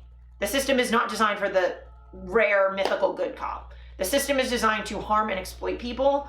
And so when I say ACAB, I'm not even talking about individual police officers. There are plenty of police officers who think they're doing good, who do not understand that the system that they're working in is corrupt and will not allow them to do anything more than Band-Aid at best. I was lost in the city and I don't go outside. I lost. My phone is dead and the cop just dismissed me. Yeah, no, they don't. They're not there to help you.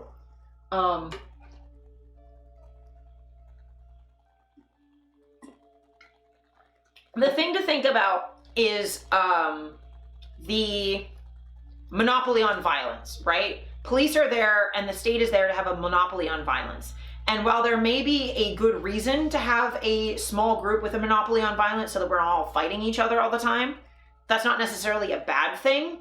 But you need to then figure out, okay, what are they then defining as violence? What's legitimate violence? What's illegitimate violence? What violence is legitimate for them to enact on you or not? What violence is legitimate for us to use to protect ourselves or not? What counts as harm? Like, these are the questions you have to grapple with in a justice system to see whether it's actually enacting what you think is justice. Policing should be about protecting the innocent, whether property or integrity or life, but Lord knows the ones we have won't do that. Yeah. Yeah. So, like, just keep in mind that the police are they're the monopoly of violence that the state has. And you need to really interrogate what counts as violence to you and to the state, and where that maybe lines up and where it doesn't. Because, like, keep in mind, right, with, like, Luigi, him killing another person is violence. Yes. We're all in agreement that murder is violent. And the state clearly recognizes that as violence. The state doesn't, however, recognize as violent the fact that Brian Thompson also murdered people with a stroke of a pen. That bureaucratic violence is not recognized as violence by the system, and it's never punished, and it's not taken seriously as violence. Because if it was, what Luigi did would be recognized as violent, yes, but self-defense. Killing someone who's trying to kill you is violent, but it is usually justified violence as self-defense. So, like, understanding which violence is considered legitimate or made invisible by the system is really important to understand how all of this works. So, same thing with Kamala Harris attacking sex workers. State violence against sex workers is not recognized as violence. The harms we face because we cannot speak freely or communicate or work safely, work together, those things are not seen as violence. Kamala Harris is not recognized as the murderer she is for what she's done to my community. And that the violence that police do to sex workers is not seen as real violence. It's not valid violence. Whereas the violence of, it is considered violence for clients to even pay us, whether we see it that way or not. So our conceptions of what is violent towards sex workers diverges wildly. Healthcare CEOs killing generates profit. Luigi threatened capital status quo. Exactly. So you can see, like, what constitutes violence and what doesn't. But yeah, I do want to do one of these days like a big deep dive on the concept of epistemic violence and epistemic justice, because I think that would be another tool I can give y'all to like be able to understand the things that are happening. Because this all ties back to whose viewpoint matters, whose knowledge matters, whose perspective matters, and whose viewpoints and perspective is erased and marginalized, right? So I do want to do a big deep dive on that eventually. But like, yeah, I do have like one big American thing I want to cover, but I first want to just finish talking about the Ontario election before I get super distracted. I guess just the TLDR on that is the Liberals' policy has tax cuts for the middle class, doesn't really help the poor as much as I would like. But she does want to increase ODSP. Basically, vote for whoever you want, vote strategically against the Conservatives. There are a bunch of resources online for doing that. Conservatives suck. I'm not going to tell you who to vote for otherwise. All of the other leaders, their policies seem decent and reasonable, even where I disagree, or they don't go far enough, in my opinion, because I'm far left. I'm never going to find a voice that perfectly reflects me. Just to end my conversation on the Liberals, or on the provincial stuff, is you can't really go wrong with anyone who's not the Conservatives. I would say the Liberal leader was stuttering a bit and was having a hard time on camera, but she got better as it went. But yeah, that's all I wanted to say on that. But I guess while we're talking about police violence, I did want to briefly cover this one thing, because we were talking about ACAB. This thing, just to tie it back to the provincial stuff, is Doug Ford did make this joke, and again, joke in so much as Trump jokes about things. Jokes are jokes until they get the reaction that people want, and then they're suddenly not jokes anymore. But yeah, the PCs are trying to float this as a joke. I don't know if this was a joke. Stuttering is humanizing to me, not per se a problem. For me, it depends on how the stutter's coming across, right? Like if you're stuttering, giving facts, and it's just like how you speak, sure. But if you're trying to give an impassioned personal attack on someone else, if you stumble too much, it doesn't really land. She was really struggling to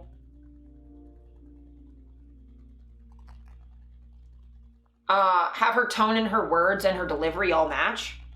Today I was watching YouTube, watching TikTok compilations, came across this TikTok read by a woman of color, transcript of Fannie Lou Haim's testimony. Yeah, lots of police brutality. And it happens here in Toronto too. But yeah, so Ontario PC leader Doug Ford reportedly joked about bringing back the death penalty during a campaign speech in London, Ontario Police Chief Gala late January. So this is a couple weeks ago. Toronto Star first reported the news Thursday, saying in a recording of Ford's speech it had obtained that the politician talked about empowering judges to send them right to Sparky. Canada abolished the death penalty decades ago. A spokesperson for the PC party shared a statement Thursday evening clarifying the remarks after the story was published. The premier made a poor taste joke out of frustration for the many people affected by violent criminals out on our streets because of the federal government's broken bail system and soft on crime policies. The premier does not support capital punishment, but rather firmly believes more needs to be done to keep violent repeat offenders behind bars where they belong. God forbid they kill an innocent person, Ford said at the gala, according to the Star report. I don't even go 25 years. I send them right to Sparky and then we'll take everything from there. According to the Star, there was sparse clapping and audible gasps from the audience. Liberal leader Bonnie Crombie said Ford's comments were beyond disturbing in a social media post on Thursday. We're halfway through this self-serving election, and instead of talking about healthcare, Doug Ford is pushing for the death penalty, just like Trump. Once again, he's showing us who he really is. Fuck the death penalty? Yes. The state should never, ever have the authority to kill its own citizens, or anybody, honestly, but especially not its own citizens, because A, they get it wrong, B, that's not a power. I don't want the state to have the ability to pick and choose who lives and dies. That's not a power I want to give to the state. Yeah, exactly, tourists. Like, the irony of that, because, like, people get the death penalty who are actually innocent all of the time, especially in the US. People are disproportionately likely to be arrested if they are mentally ill or a person of color, and that they are also disproportionately beyond other offenders likely to get the death penalty. So really, usually what capital punishment means is like killing disabled people and black people and brown people and indigenous people here. Yeah, exactly. So, like, I also don't believe in carceral systems of justice anyway. For me, I would much rather have a restorative and like rehab-based justice. Yeah, and mixed people too. Like people of color generally. A lot of indigenous people in Canada. But yeah. And he's talking specifically about home invaders who kill people, which like rarely happens.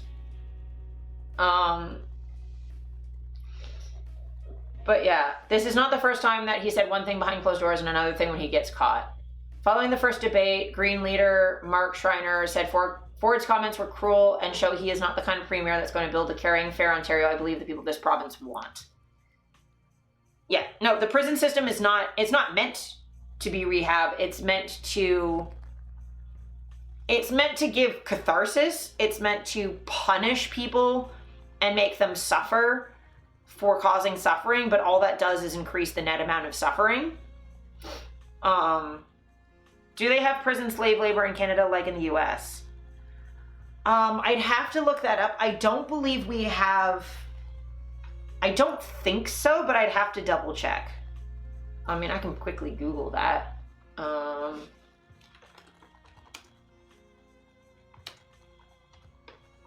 Canadian prison labor.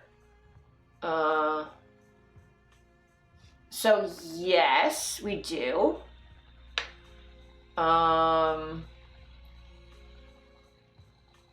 They do work while incarcerated.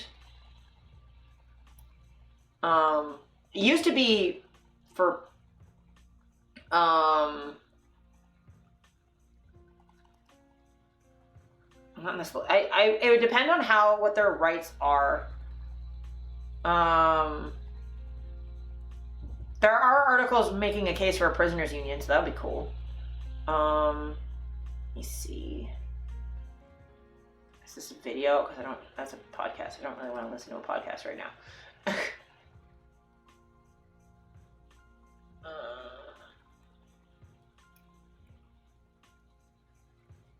In the 19th century, the prison industry was a punishment meant to reform the misguided. In the early 20th century, it was seen as an important component in rehab.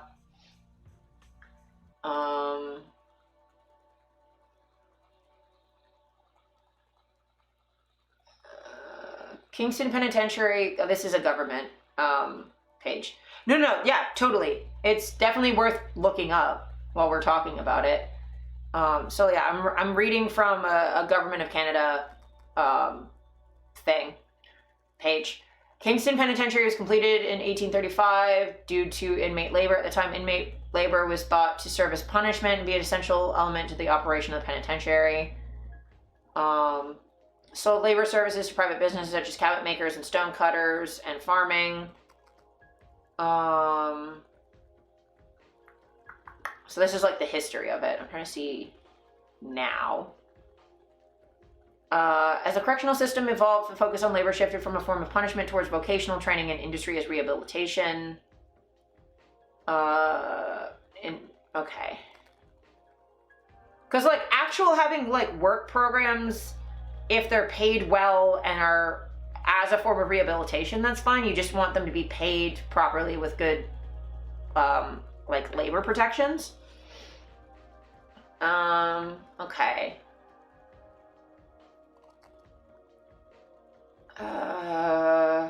Death penalty was abolished in 1976. Okay.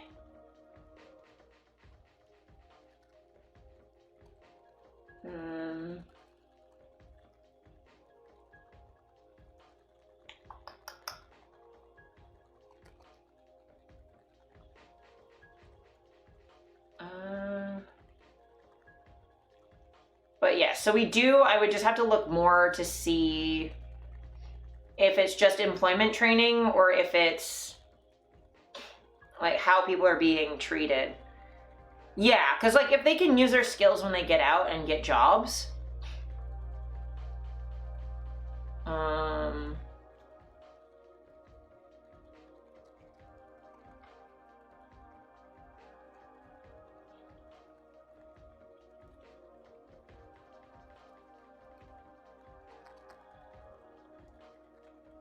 But yeah, I would have to look into that a lot more. That's definitely a thing I should look into.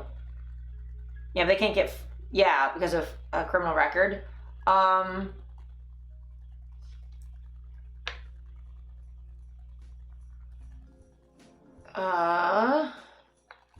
can't, I fucking don't want an AI overview. Fucking goddamn it.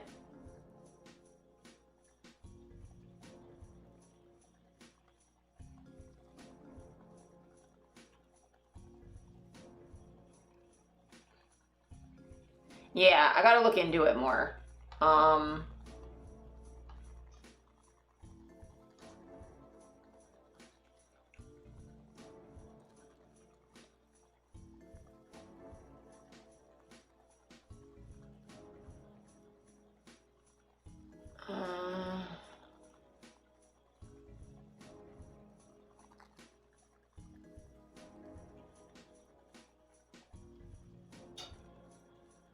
Yeah, it looks like dollars a day, which is not good.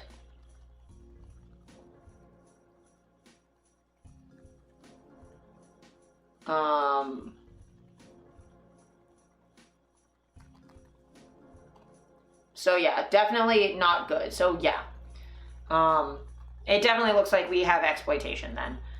If they're being paid, like the highest I saw was like $7 a day, that's not cool. They should be being paid minimum wage. If they're doing work, they should be paid at least minimum wage. Fuck that noise. I hate anything that pays less than minimum wages. Minimum wage itself is too low anyway. Same as the US, yeah.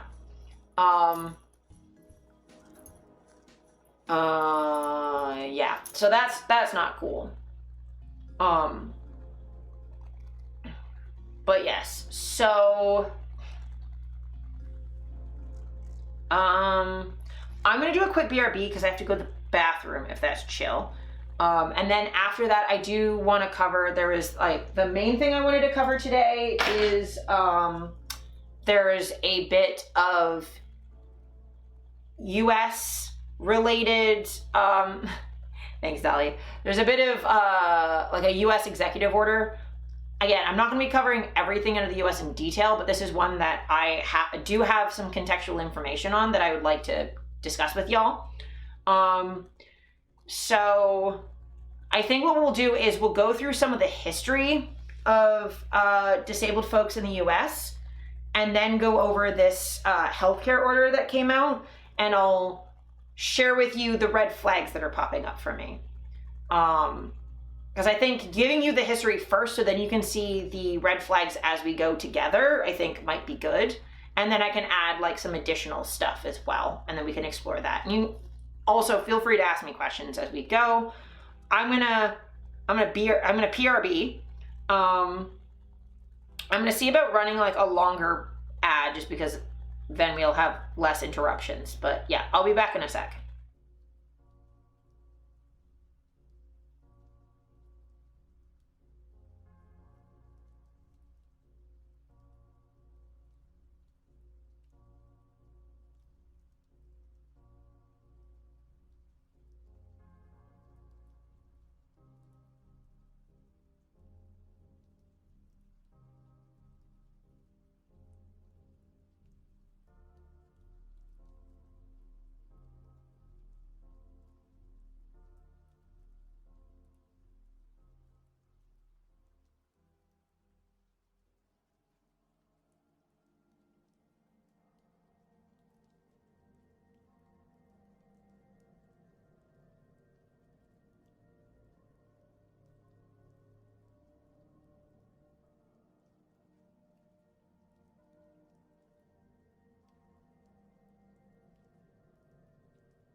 And we're back. I grabbed some goldfish because I'm hungry. But yeah, the Alice cosplay. Yeah. Yeah. I did that last year. And that was all just like stuff I already had, I think. I think maybe I bought the apron, but everything else I already had.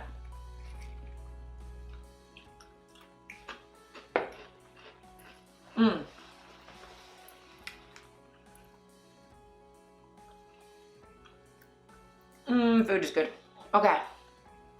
So,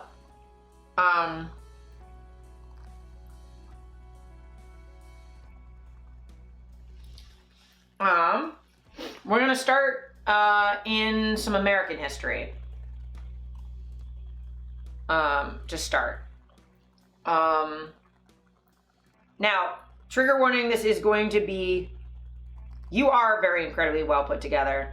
You and I both, so much structural integrity. But yeah, trigger warning, this is going to talk a lot about eugenics, a lot about ableism. There's going to be some slurs.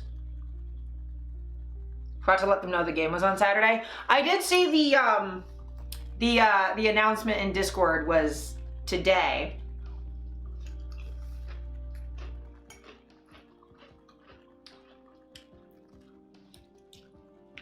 Which lets me guiltlessly cancel because I'm honestly dead. I will give myself the day off.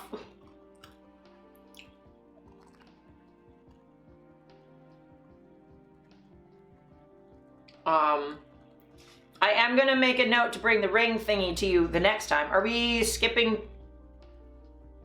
We're not doing next week then, right?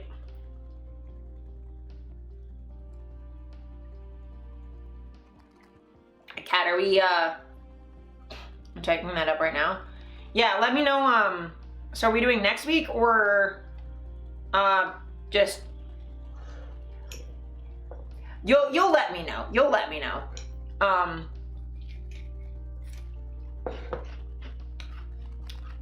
If it skipped, it skipped. Okay, so the next one will be it'll be the 8th. Okay, sick.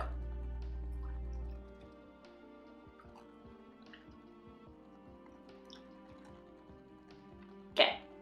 I'm just updating my note to make sure I bring you the thing. Yeah. Okay, sick. Okay, so yeah, trigger warning, there's gonna be a lot of ableist stuff in here. By virtue of it, we're gonna be talking about eugenics, genocide. We're gonna be touching on the Nazis quite a bit. There's gonna be some mention of racism. So I'm gonna read through this for you, okay? Because this is really important American history that's going to contextualize a lot of what's gonna happen in the next hour-long conversation. In 1927, the U.S. Supreme Court decided by a vote of 8-1 to uphold the state's right to forcibly sterilize a person considered unfit to procreate. The case, known as Buck v. Bell, centered on a young woman named Carrie Buck, whom the state of Virginia had deemed to be feeble-minded. Author Adam Cohen says that Buck v. Bell was considered a victory for America's eugenicist movement, an early 20th century school of thought that emphasized biological determinism and actively sought to breed out traits that were considered undesirable. There's gonna be some racism? Yeah. Oh yeah, you know where I'm going with this, Kat. There were all kinds of categories of people who were deemed unfit to procreate. The eugenicists looked at evolution and survival of the fittest as Darwin was describing it, and they believed we can help nature along if we just plan who reproduces and who doesn't reproduce. All told, as many as 70,000 Americans were forcibly sterilized during the 20th century. The victims of state-mandated sterilization included people like Buck, who had been labeled mentally deficient, as well as those who were deaf, blind, and diseased. Minorities, poor people, and promiscuous women were often targeted. So, think disabled people, neurodivergent people, people of color, very poor people, think people who would be on welfare these days, promiscuous women, so that would be anyone committing adultery, sex workers, that sort of thing. Lots of sex workers. Cohen's new book about the Buck case, Imbeciles, takes its name from the term eugenicists used to categorize the feeble-minded. In it, he revisits the Buck v. Bell ruling and explores the connection between the American eugenics movement and the rise of the Nazi Party in Germany. Cohen notes that the instinct to demonize people who are different is still prevalent in the U.S. today. Jesus Christ, I can't talk. Particularly in the debate over immigration. Note, this was written in 2016. It started the first Trump presidency. But it hasn't changed since then. This is still very relevant. I think these instincts to say that we need to stop these other people from polluting us, from changing the nature of our country, they're very real. The idea that those who don't remember the past are condemned to repeat it, it's very troubling that we don't remember this past. This poor young woman, really nothing wrong with her physically or mentally, a victim of a terrible sexual assault, and there's a little hearing. She's declared feeble-minded, and she gets sent off to the colony for epileptics and feeble-minded. So essentially, this Carrie Buck was sexually assaulted, had trauma afterwards, and that was enough to proclaim her to be feeble-minded and send her to an asylum. There's a reason, just as an aside, this is part of why there was a huge push amongst disabled rights activists through the 19th century to eliminate institutionalization. The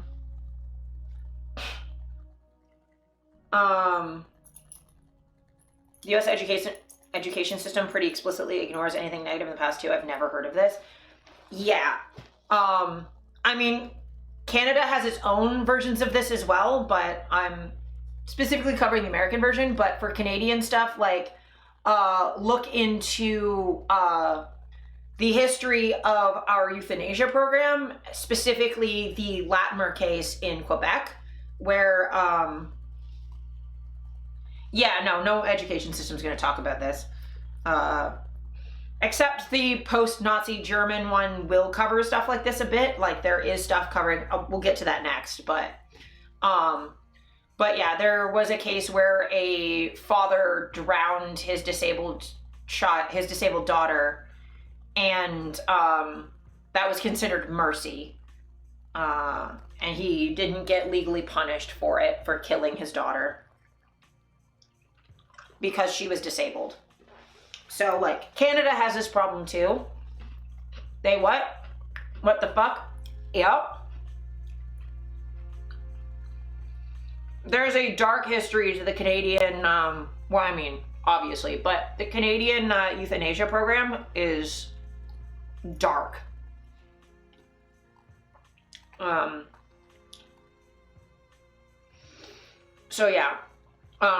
yes, there is a dislike of institutions and institutionalization amongst disabled rights activists, because generally when you end up in these spaces, your rights are stripped away from you.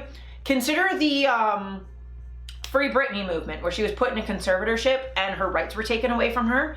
That is still a thing. That is wrong whether or not Britney had mental health issues or not. No one should be in that position. They are weaponized against people, and we do have those in Canada as well. But you are also treated like that when you're in an institution, especially when you're in one against your will. I've known people who have been institutionalized both voluntarily and involuntarily, and you are not treated like an autonomous human being. Even when you're there voluntarily sometimes. Now, that's not to discourage people from getting crisis help if they need it. If you are in crisis and you need mental health, go get it. Because physical health hospitals are not different. They're not magically different. I've also known people to go to regular ERs and end up being offered euthanasia or being treated as non-human or being talked over. And this sort of stuff happens in medical care broadly. I've had it happen to me as well, where I've had doctors disregard things that I've said, not allow me informed consent, not give me proper proper pain management. I've straight up had some doctors not give me privacy for changing into gowns and stuff, where I've been forced to change and be completely naked in front of somebody and not given like any way to, like, no privacy at all. So like any institutionalization is a deprivation of human rights, and the UN Declaration on Human Rights for Disabled Folks mandates that people have access to in-community care whenever possible. So ideally, a lot of us want to be able to stay in our homes and when we're doing long-term care, we want to stay in our homes, we want to stay in our communities, we want to still, we want to be out of the hospital whenever possible. Yeah, like, I'm not even numb to this stuff, and I've been aware of, like, this history I've known for over a decade. Like, since I've had my disability stuff, I've been involved in disability rights activism, and yeah, this is a long part of history, and it's dark, and it still hits. Every time I have to talk about MAID in Canada, like, I feel like fucking crying. Like, it hits super hard. And it's frustrating, right? Because, like, it's more of a recent fight than you'd like to think. Like, a lot of the institutionalization stuff ended in, like, I mean, if I remember correctly, I should double check. I don't even know what my country did. Oh, I promise you it's probably not good. Let me just double check. I'm just gonna quickly, mm,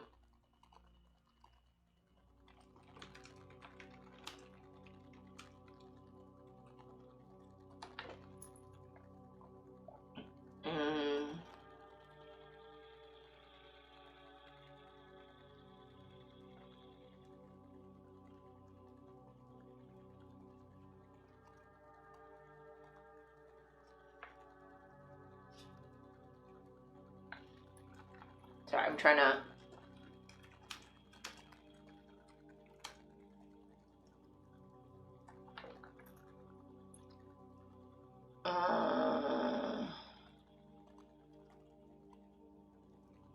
I'm trying to figure out when.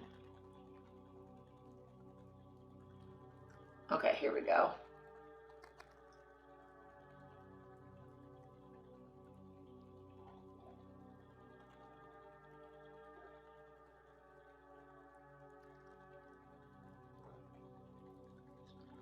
Yeah, disabled people didn't have the protected right to vote until 1982 in Canada, with the passing of the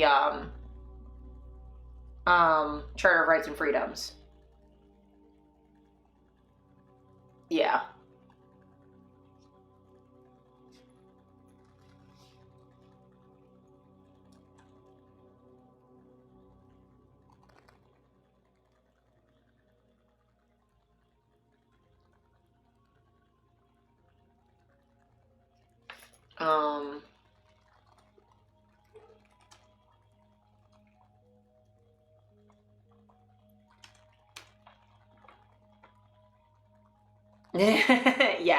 Yeah.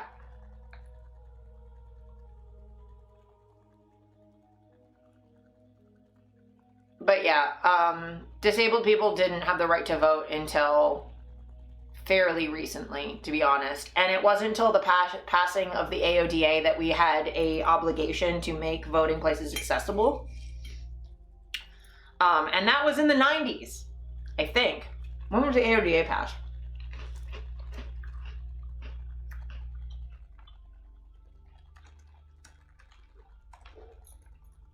Oh, I was wrong. June 2020, 2005. 2005 is when there was actual laws about making polling places accessible. But yeah, so just know that a lot of this is very, very, very recent. And in the US, like the ADA is also fairly recent, and the AODA only covers Ontario.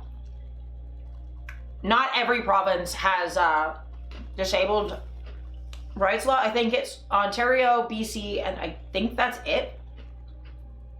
I'm eating goldfish crackers. The snack that smiles back. Goldfish. But yeah. And die-ins and such, yeah, the like all accessibility rights come from a lot of really, really intense fighting.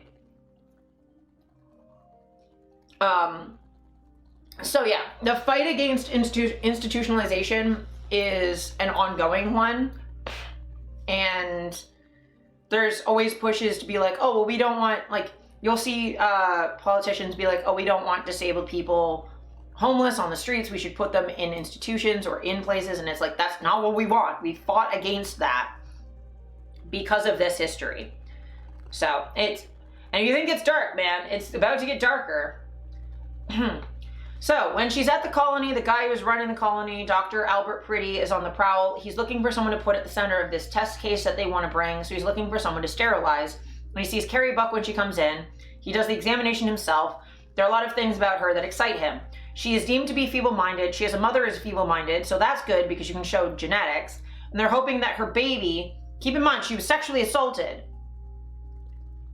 They're hoping that her baby can be determined to be feeble-minded too, then you can really show a genetic pattern of feeble-mindedness. The fact that she had been pregnant out of wedlock was another strike against her. So he fixes on her and thinks Carrie Buck is going to be the perfect potential plaintiff. He chooses her, and then under Virginia law, they have to have a sterilization hearing at the colony, which they do, and they give her a lawyer, who is not really a lawyer for her. It's someone who had been chairman of the board of the colony and is sympathetic to the colony's side.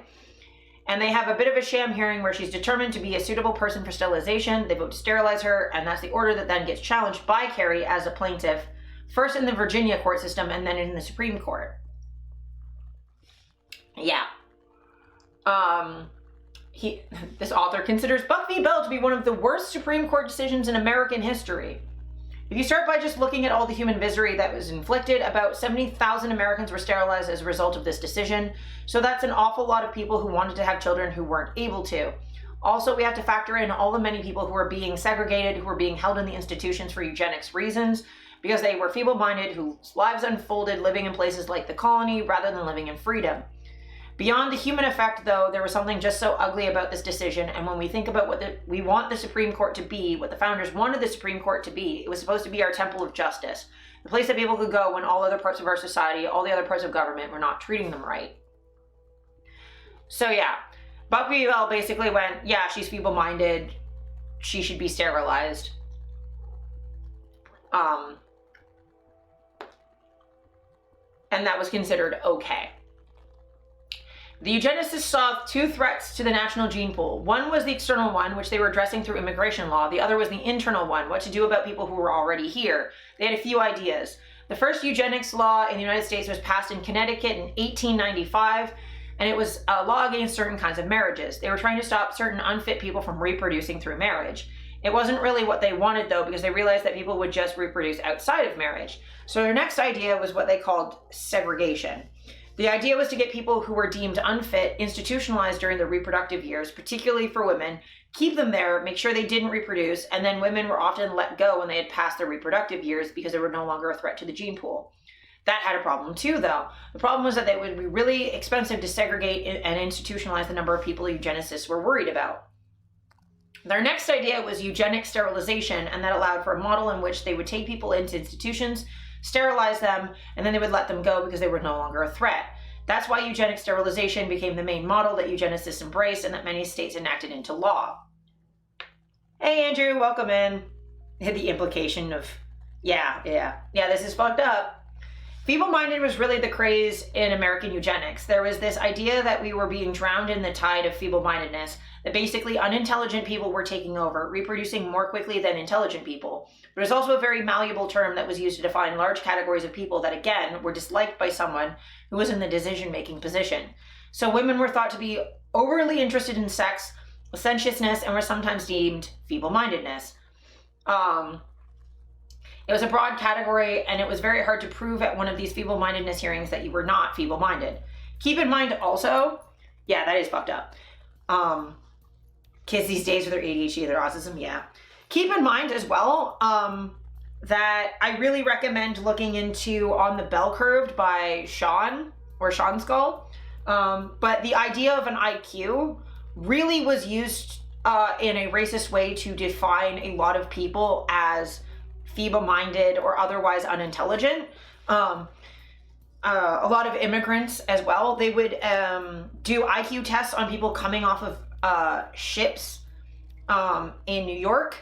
And they would be doing these tests in English on people who do not speak English. So of course they'd be failing these tests. Or there would be a lot of questions in IQ tests that were culturally specific.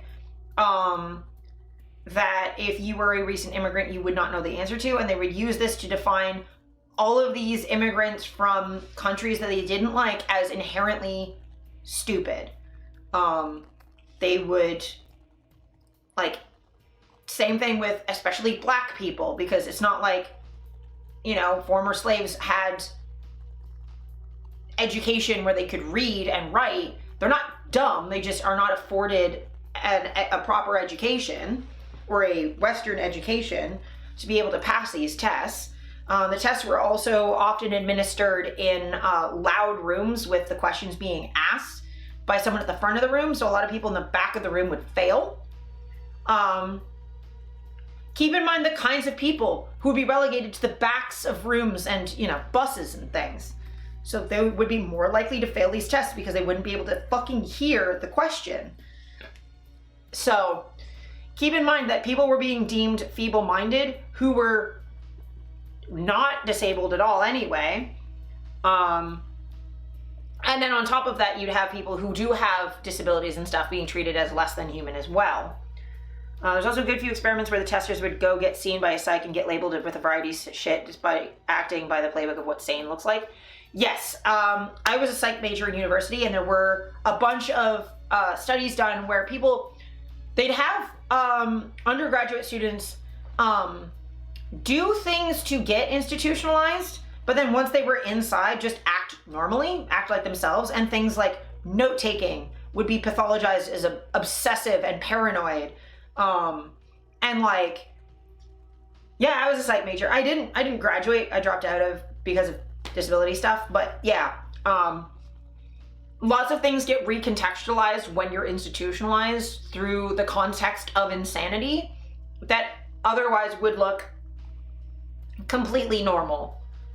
That, like, if a healthy person did that, no one would think twice at it. But everything gets pathologized in institutions. For men, it was something like a vasectomy. For women, it was a salpingectomy, where they cauterized the path that the egg takes towards fertilization. It was, in the case of women, not minor surgery, and when you read about what happened, it's many, many days of recovery, and it had certain dangers attached to it, and a lot of the science was still quite new. So I've had a bilateral salpingectomy. If you're here, there must be a reason. Yes. So I've had a bilateral salpingectomy. It took... Now, I had it voluntarily because I don't want children for various reasons. And I have nothing against people getting sterilized because they choose to get sterilized. That's the birth control that works for them. I had a salpingectomy because I am a child abuse survivor. I have really intense misophonia, and children set that off like crazy with my autism. Child noise, I would not make a good parent. And then on top of that, being pregnant would cause a lot of health issues for me. So I got sterilized.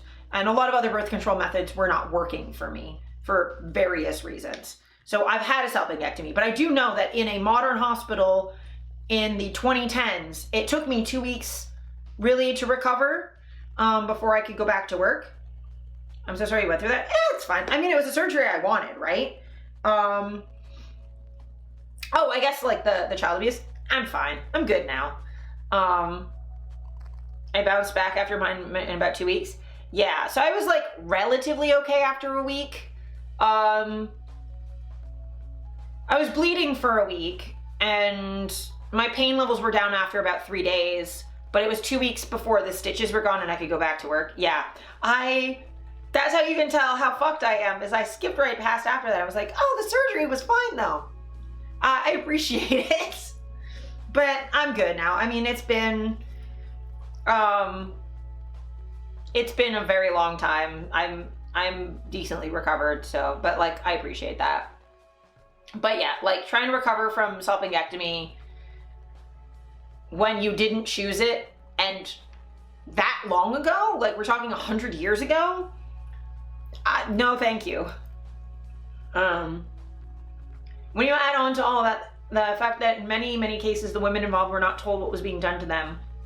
They might be told they were having an appendectomy. They weren't being told that the government has decided you're unfit to reproduce and we're going to have surgery on you. So that just compounds the horror of the situation. Also, keep in mind, a lot of this was also done to Indigenous women who were in residential schools, and those didn't close until the 90s.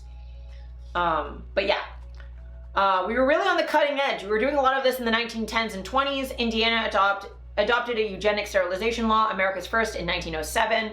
We were writing the eugenic sterilization statutes that decided who should be sterilized. We also had people who were writing a lot of what might be thought of as pro-Aryan theory. So you have people like Madison Grant, who wrote a very popular book called The Passing of a Great Race, which really talked about the superiority of the Nordics, as he called them, and how they were endangered by all the brown people and non-Nordics who were taking over. Yeah, they wouldn't know they were sterile. They would like try and they wouldn't be able to have kids. And yeah. Also, keep in mind, at around this time, Nordic is very specific, right? Because Italians wouldn't have been considered white back then. Weirdly, I wouldn't have been considered white back then because I'm half Irish.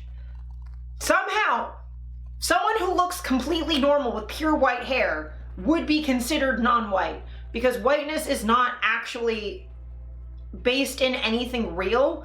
It is yeah, you wouldn't be either because you're Slavic. So yeah, it's not based in anything real. It's a socially constructed power category, which is why I don't identify with it. I don't consider myself white. I do benefit from whiteness and I benefit from my position in that power structure, but I do not identify as white. If someone calls me white, I'm not going to be offended. I know what they mean, but I try not to have as a core part of my identity, a power structure that harms other people. Slavs are genetically stupid and made for dull labor. Yep. Well, I mean, the IQ tests I was talking about, they would do on people coming from Ukraine, people coming from Russia, people coming from Eastern Europe, and who don't speak English. And yeah, like for those who don't know their IQ, there's no point. Your IQ is useless. Like, and it's also bell curved to average for your age. So if you have an IQ of 100, that means you're normal. If you have a higher than average IQ, it means you test well. If you have a lower than average IQ, it means probably either you didn't have access to a very specific kind of education, you have some sort of learning disability that makes it difficult to parse the instructions, or I don't know, you're better at other things. That's fine. You don't necessarily need to be good at math and like moving like 3D objects in your brain to be a smart, intelligent, cool person.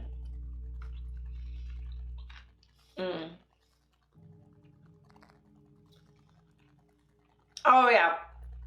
Yeah, I age regress when I get triggered sometimes. I don't normally, but that's happened to me sometimes. And it's like not uncommon with PTSD, especially CPTSD from childhood. But yeah.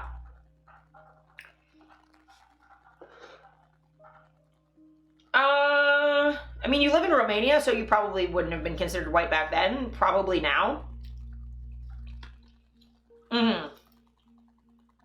Yeah, like Bambi said, IQ was originally invented for large-scale comparison. It wasn't meant to be an actual, and it was meant for like children to target specific assistance towards specific children who needed help in a program. It wasn't meant to be broad. It's a social construct. Yeah, like race isn't real. If you walk from the southern tip of the Horn of Africa, the southern tip of Africa in South Africa, and you walk all the way north to Ireland, which you're gonna have to walk onto a boat, but trust me on that one. Like you will not find the line where black ends and white starts. The history of BMI, exactly. Yeah, exactly. BMI is not supposed to be for individuals because, like, I have large muscles, so my BMI is completely fucking not accurate.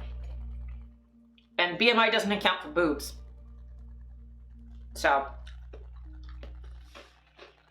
but yes, continuing on. Under the old immigration laws where it was pretty much show up, they would have been able to emigrate, but suddenly they were trapped by very unfavorable national quotas. So this really was a reason that so many Jews were turned away. One very poignant aspect of it that I've thought about, in the late 90s, some correspondence was uncovered in which Otto Frank was writing repeatedly to the State Department begging for visas for himself, his wife, and his two daughters, Margot and Anne, and was turned down. And that was because there are now quotas in place. If they had not been, it seems clear that he would have been able to get a visa for his whole family, including Anne Frank. So when we think about the fact that Anne Frank died in concentration camp, we're often told it's because the Nazis believed the Jews were genetically inferior, that they're lesser than Aryans.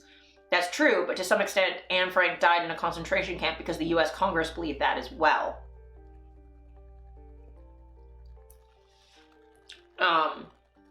So yeah, so this is a brief microcosm of eugenics history in America. So there's a long history of eugenics in America and Canada as well, treating disabled people as inferior and defining a lot of other groups as inherently disabled. Also, keep in mind that oppression is disabling. Black people are more likely than white people to be disabled in the United States because they will live in more unsafe neighborhoods, not have access to preventative health care or treatment for issues that they have. They're more likely to be poor and have poorer access to good nutrition. They're more likely to end up victims of police violence and other brutality. There's just the stress that comes with being faced with oppression and violence like that every day, trauma. I mean, there is the stereotype of Black kids growing up without their fathers, and that is in some degree true because a lot of Black men end up incarcerated disproportionately for smaller crimes, and that means there's less income to support the households and much of trauma that comes with that. Like, oppression is inherently disabling. So that's a good thing to keep in mind as well, that like marginalized people, when I talk about disability oppression, this disproportionately affects non-white people. Like, it affects me as a disabled white person. I do face a lot of oppression for being disabled, but I try and keep it in my mind at all times. Whatever I'm facing, if you find a Black person with all the same conditions as me, they're having a much fucking harder time of it than I am. And this is why systemic bigotry is systematic. You can't just leave, you can't leave it. And they all interact with each other, right? So all people of color need to care about ableism, because ableism is used to justify a lot of racism as Black people being inherently violent genetically, or being inherently dumb, or genetically predisposed to all sorts of social ills. That is ableism affecting racism. And all disabled people need to care about racism, because eugenics, a lot of that comes out of racism. The idea that some people are genetically inferior, and these, like, a lot of the immigration stuff, right? A lot of these quotas stop disabled people from being able to immigrate into countries because of their conditions. A lot of that starts in racism, right? They feed each other like trash Ouroboros. Yes. They're like a fucking human centipede Ouroboros of shit. So yeah, like, these things are all interconnected, and it's really, really, really important to remember that there is a North American context to this that predates anything that happened in Germany. I barely got my refugeeing through successfully. Yeah, like, and you're one of my dearest friends. I honestly don't think borders should fucking exist. Or at the very least, human migration should be a lot more open and free.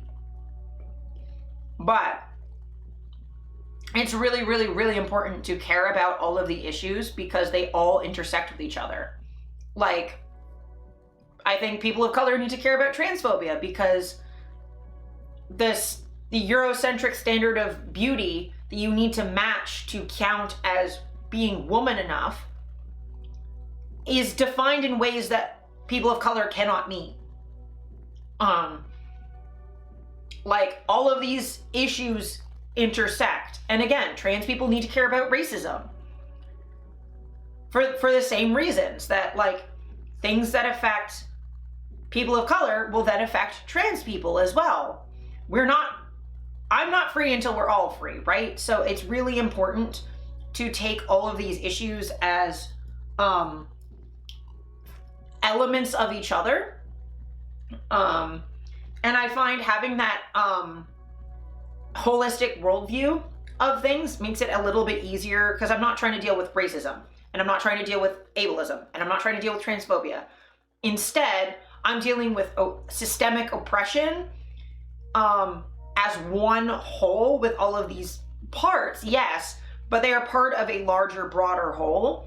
And it makes it a lot easier to mentally cope with all of these things when you, instead of seeing them in isolation and trying to have different mental maps for each individual thing, seeing them as part of a larger cohesive whole makes it a little bit easier to process when things come up. So when I see something that, if, like, you know, when I'm watching D-Tune streams and he's talking about something that affects them as a person of color, then yes, I'm understanding it from the perspective of, this is what she's saying about racism, but I can also mold that into my broader mental map of oppression more broadly, and it makes it easier to then incorporate all the things together that I already know, and be like, okay, so this is affecting Black people this way, and I know how racism and ableism intersect, so I can easier understand how that's working,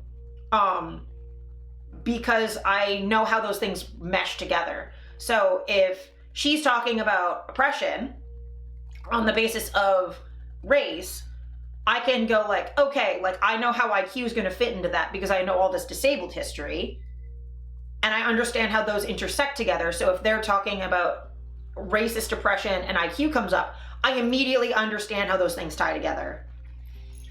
I feel like I become smarter because of D-Tune. Absolutely. Like, I wish they could see themselves the way that we see them. Potentially strange, vague question. Yeah, absolutely. But yeah, I definitely like to see things as, like, through their connections to other things. That's probably the autism. But I find it's a good, like, brain hack to be able to connect things. You just have to be careful not to overly compare things, or be like, oh, that's like this, because there will be nuanced differences. And don't be like, oh, like, I'm oppressed the same way. Like, understanding that people's experiences are different, and there are different ways that it gets expressed. Because like I would never say that I know what it's like to be Black in America. I clearly don't. But I just use my shared experiences or similar experiences or the connections between the two kinds of oppression to be able to better sympathize and better grasp what the other person is telling me. So yeah, that's sort of the important thing.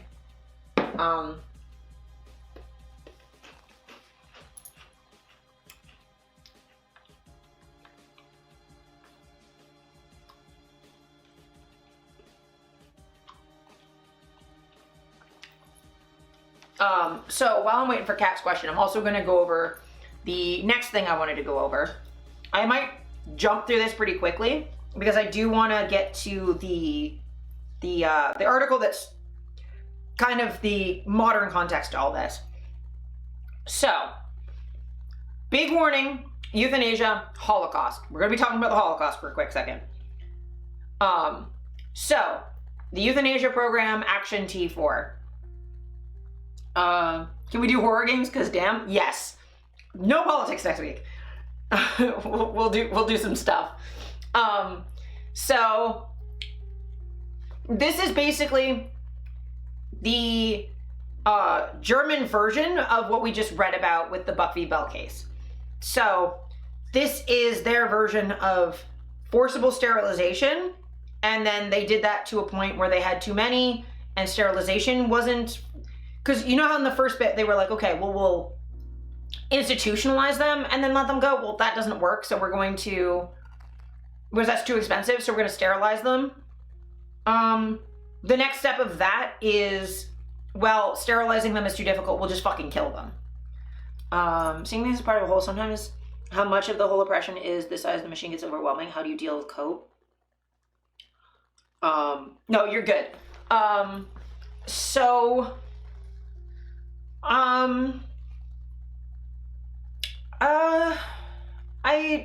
how I cope with the size of everything is usually my way of coping with things is to think about how the bigger and more complicated it is, it means there's more weak points, and it means that we have a broader coalition to work with. Because if all of these things are connected, it means that I have allies in as a sex worker, I have allies in disabled people. As a trans person, I have allies in people of color.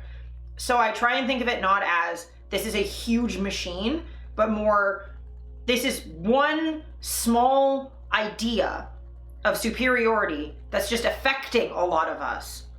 It's coming out in all these varied ways, but instead of thinking of it as broad machinery, I try and think of it as this one kernel of an idea of superiority and power. And because I've boiled it down to this one idea that's affecting all of these people in different ways, but in connected ways, then I have this huge population that I have as allies to fight this little stupid idea. And it means that I can break down that idea. Then I dismantle the entire system. All I have to do is break that idea. And there are lots of ways of doing this. As a Satanist, there's a bit at the end of Revolt of Angels that says to sort of narrow down the ending of the book is basically that it is within ourselves and ourselves alone that we must attack and destroy God. That if it doesn't matter if we don't worship the demiurge or the tyrant, if inside of ourselves we are still tyrants, if we are still jealous and violent and quarrelsome, it doesn't matter. If we don't worship him, if we are still like that internally. Yes, kill the cop in your head. It's literally that. So kill the cop in your head. Kill the eugenicist in your head. Kill the oppressor that lives in here, that tells you that you're better than other people, that you're smarter than other people, that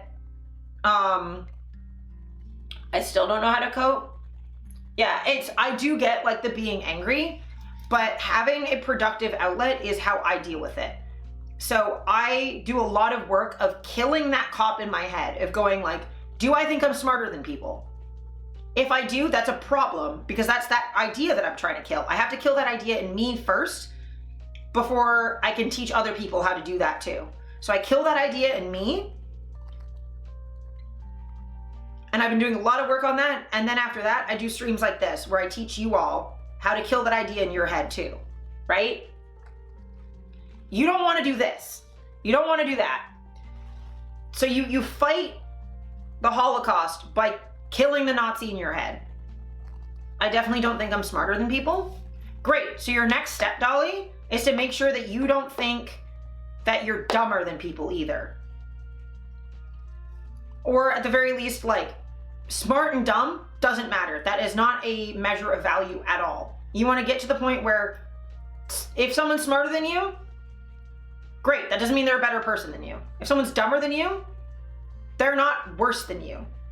I know it's very, very hard. And the entirety of how society is set up is against that process. But I believe in you. It takes consistent, small work.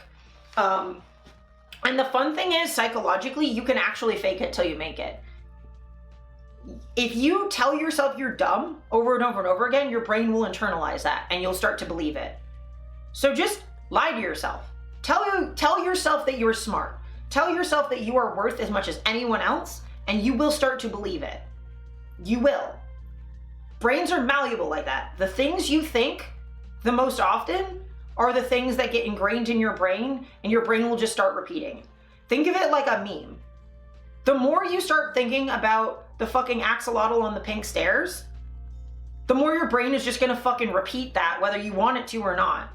So you need to start ingraining in your head the meme of your own self-worth and the worth of all other human beings.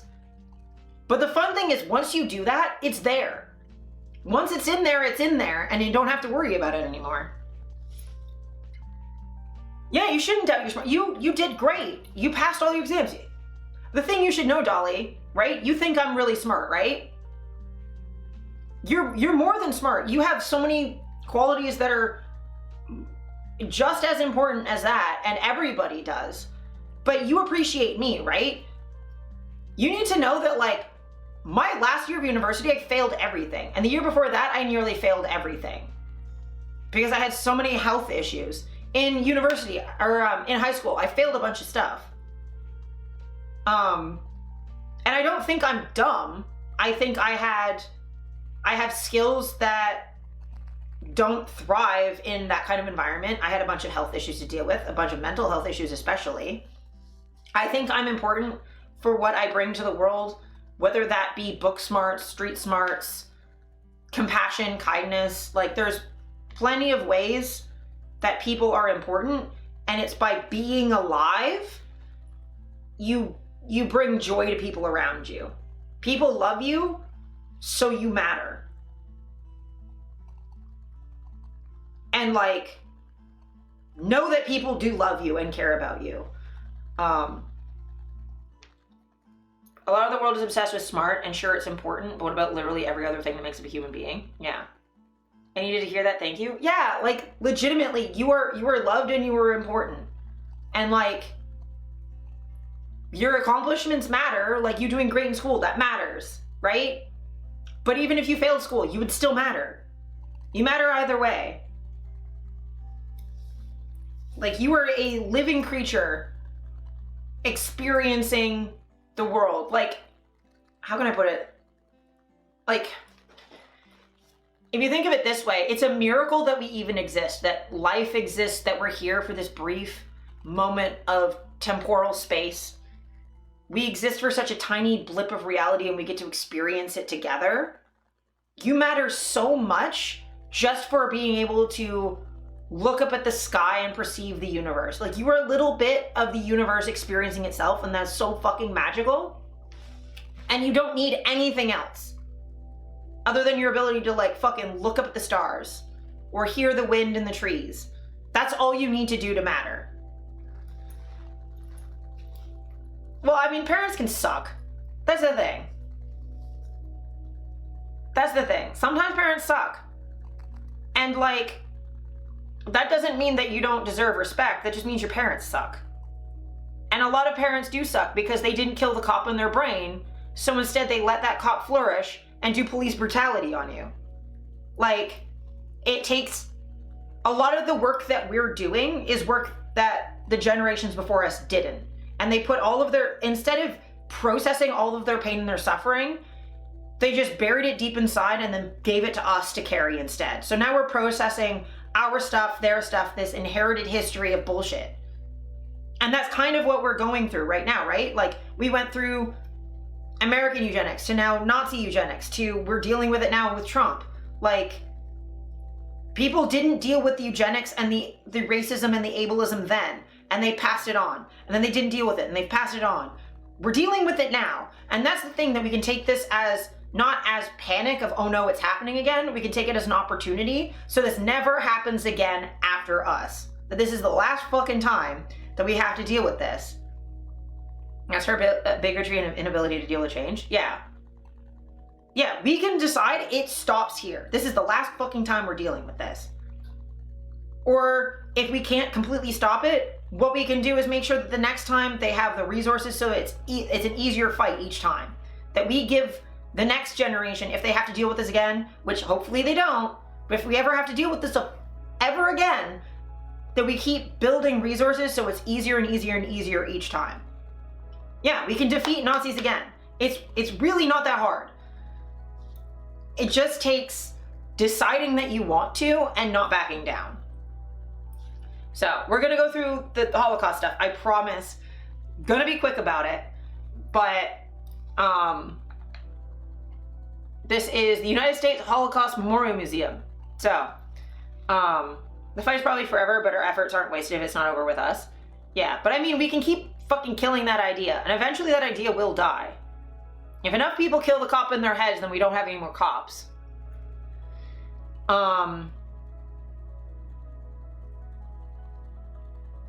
Yeah, so... Oh yeah, in person, they're so not as powerful as they like to pretend that they are. So in 1939, about 2 years before the Nazis began systematically murdering Europe's Jews as part of the final solution, the program was one of the many radical eugenic measures which aimed to restore the racial integrity of the German nation. It aimed to eliminate what eugenicists and their supporters considered life unworthy of life. Those individuals who they believed, because of severe psychiatric, neurological, or physical disabilities, represented both a genetic and financial burden on German society and the state. In the spring and summer months of 1939, a number of planners began to organize a secret killing operation targeting disabled children. In August, the Reich Ministry of the Interior circulated a decree requiring all physicians, nurses, and midwives to report newborn infants and children under the age of 3 who showed signs of severe mental or physical disability. Beginning October 1939, public health authorities began to encourage parents of children with disabilities to admit their young children to one of a number of specially designated pediatric clinics throughout Germany and Austria. In reality, the clinics were children killing wards. Their specially recruited medical staff murdered their young charges by lethal overdoses of medication or by starvation. At first, medical professionals and clinic administrators included only infants and toddlers. As the scope of measures widened, they include youths up to 17 years of age. Conservative estimates suggest that at least 10,000 physically and mentally disabled German children perished as a result of the child euthanasia program during the war years. Yeah, that's a lot of children. Also, keep in mind, this is only covering the extermination program. The incarceration had started previous to that. Like, they had these clinics and people were okay with incarcerating their children and institutionalizing their children before this even started. Euthanasia planners quickly envisioned extending the killing program to adult disabled patients living in institutional settings. In the autumn of 1939, Adolf Hitler signed a secret authorization in order to protect participating physicians, medical staff, and administrators from prosecution. The authorization was backdated to September 1st, 1939, to suggest the effort was related to wartime measures.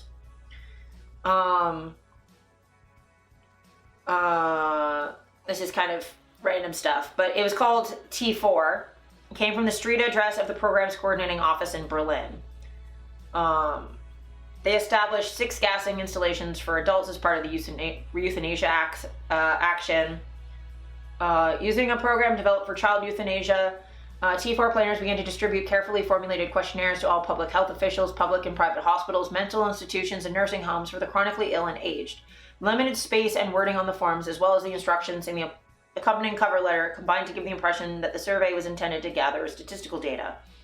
From the form's sinister purpose was suggested only by the emphasis placed on the patient's capacity to work and by the categories of patients which the inquiry required health authorities to identify. The categories of patients were those suffering from schizophrenia, epilepsy, dementia, encephalitis, and other chronic psychiatric or neurological disorders.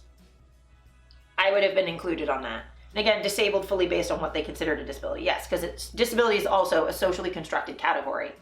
Consider people with glasses.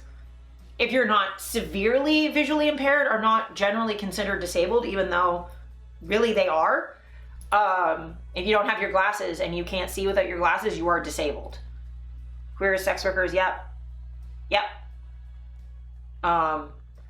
Those not of German or related blood, those criminally insane or those committed on criminal grounds, those who had been confined to an institution in question for more than 5 years, secretly recruited medical expert physicians, many of them of significant reputation, worked in teams of 3 to evaluate the forms.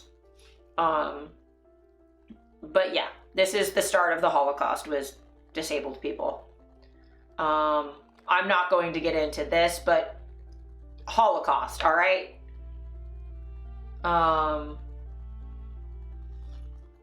So, yeah. Even though physicians and institutional administrators falsified official records in every case to indicate that victims died of natural causes, the euthanasia program quickly became an open secret. There was widespread public knowledge of the measure. Private and public protests concerning the killings took place, especially from members of the German clergy. And then it was ordered halted because of the protests in 1941.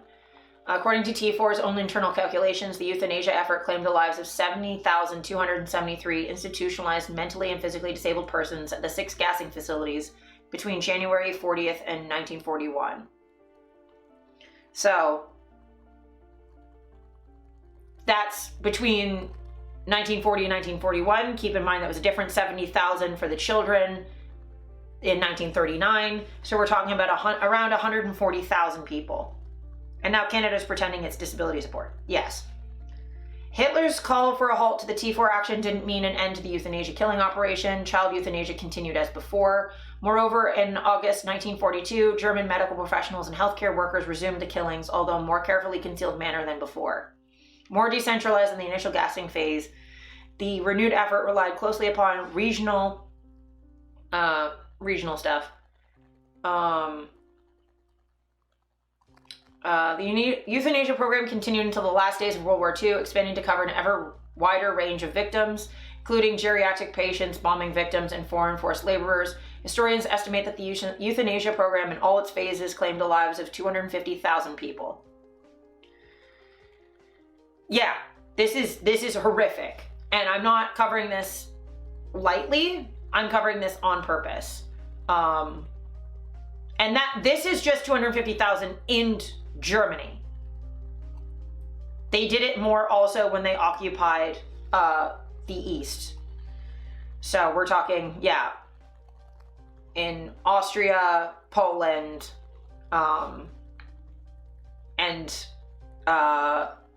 yeah, they made institutionalized patients the targets of shooting practice.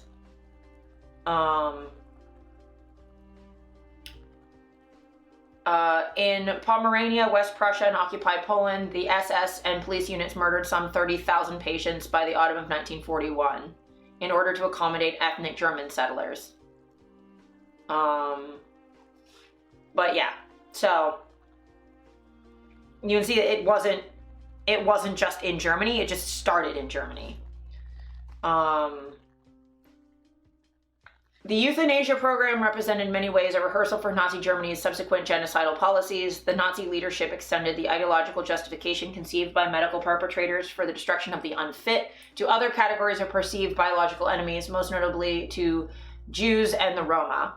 Planners of the final solution later borrowed gas chambers and accompanying crematoria specifically designed for the T4 campaign to murder Jews in German-occupied Europe. T4 personnel who had shown themselves reliable in this first mass murder program figured prominently among German staff stationed in the Operation Reinhard killing centers of Belzec, Sobibor, and Treblinka. Like those who planned the physical annihilation of the European Jews, the planners of the euthanasia program maintained a racially pure and productive society. They embraced racial strategies to eliminate those who did not fit within their vision. So, don't forget to do your daily. Yeah, let me grab the link because I still haven't updated Nightbot yet. But yes, a lot of the stuff that's going on in Palestine, you'll see a lot of echoes there as well.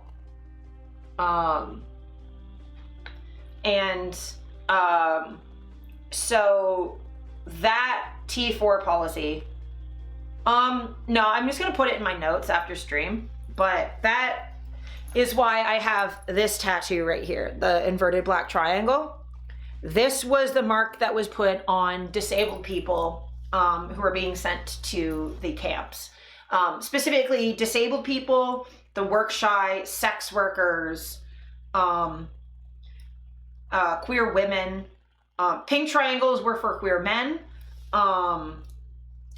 and yellow stars were for work shy. Yeah, basically if you were on welfare, too disabled to work, but yeah, people who were a drain on society and didn't have any, yeah, poor people, the very poor. Never heard the term? Yeah. So I have that tattoo as an anti-fascist thing, as like a reclaiming of history thing, because that is what would have been forced upon me, and I take pride in my identities as a sex worker, as a queer person, as a disabled person. Yeah. So,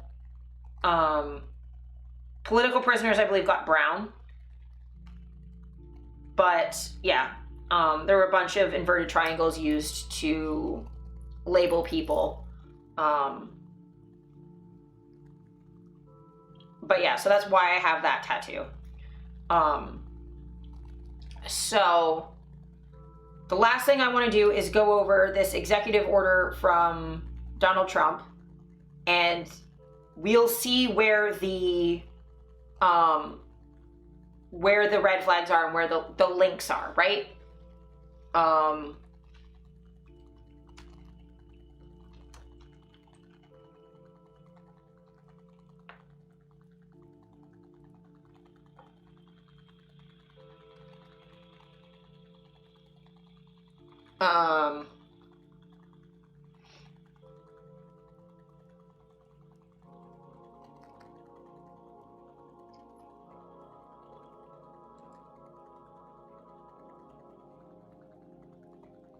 So let's go over that.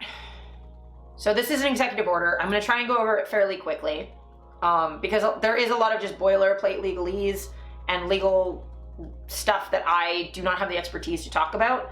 But we're going to go over this, and we're going to cover both this generally and where I see there being issues, but also red flags. All right?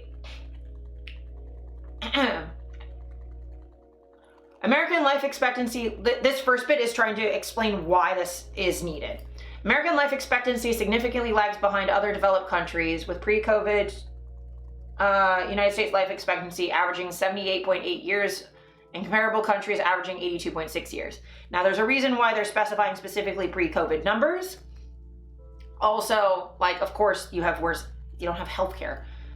This equates to 1.25 billion fewer life years for the United States population. That's normal way of phrasing that. 6 in 10 Americans have at least one chronic illness, and 4 in 10 have 2 or more chronic diseases. An estimated 1 in 5 United States adults lives with a mental illness. Now, keep in mind, they are not defining population for this. So yes, 6 in 10 Americans have at least one chronic disease, Okay, I'm not going to fact check these numbers. I'm going to assume they're correct. They might not be, but I'm just going to assume they're correct because even if they are, it doesn't mean what they say they do. Because people are living longer, so people tend to have more severe illness later in life. So there being a lot of Americans with illness in an aging population, that makes sense. And keep in mind, one chronic disease as we go through, it's going to be minor fucking shit. So this is already using rhetoric to try and panic people. These realities become even more painful when contrasted with nations around the globe. Across 204 countries and territories, the United States had the highest age-standardized incident rate of cancer in 2021, nearly double the next highest rate. They don't give the rates, so we don't know if it's 1% and 2%. It's not like a big deal. From 1990 to 2021, the United States experienced an 88% increase in cancer, the largest percentage increase of any country evaluated. In 2021, asthma was more than twice as common in the United States than most of Europe, Asia, or Africa. Autism spectrum disorders had the highest prevalence rate in high-income countries, including the United States, in 2021. Similarly, autoimmune diseases such as IBS, psoriasis, and MS are more commonly diagnosed in high-income areas such as Europe and North America.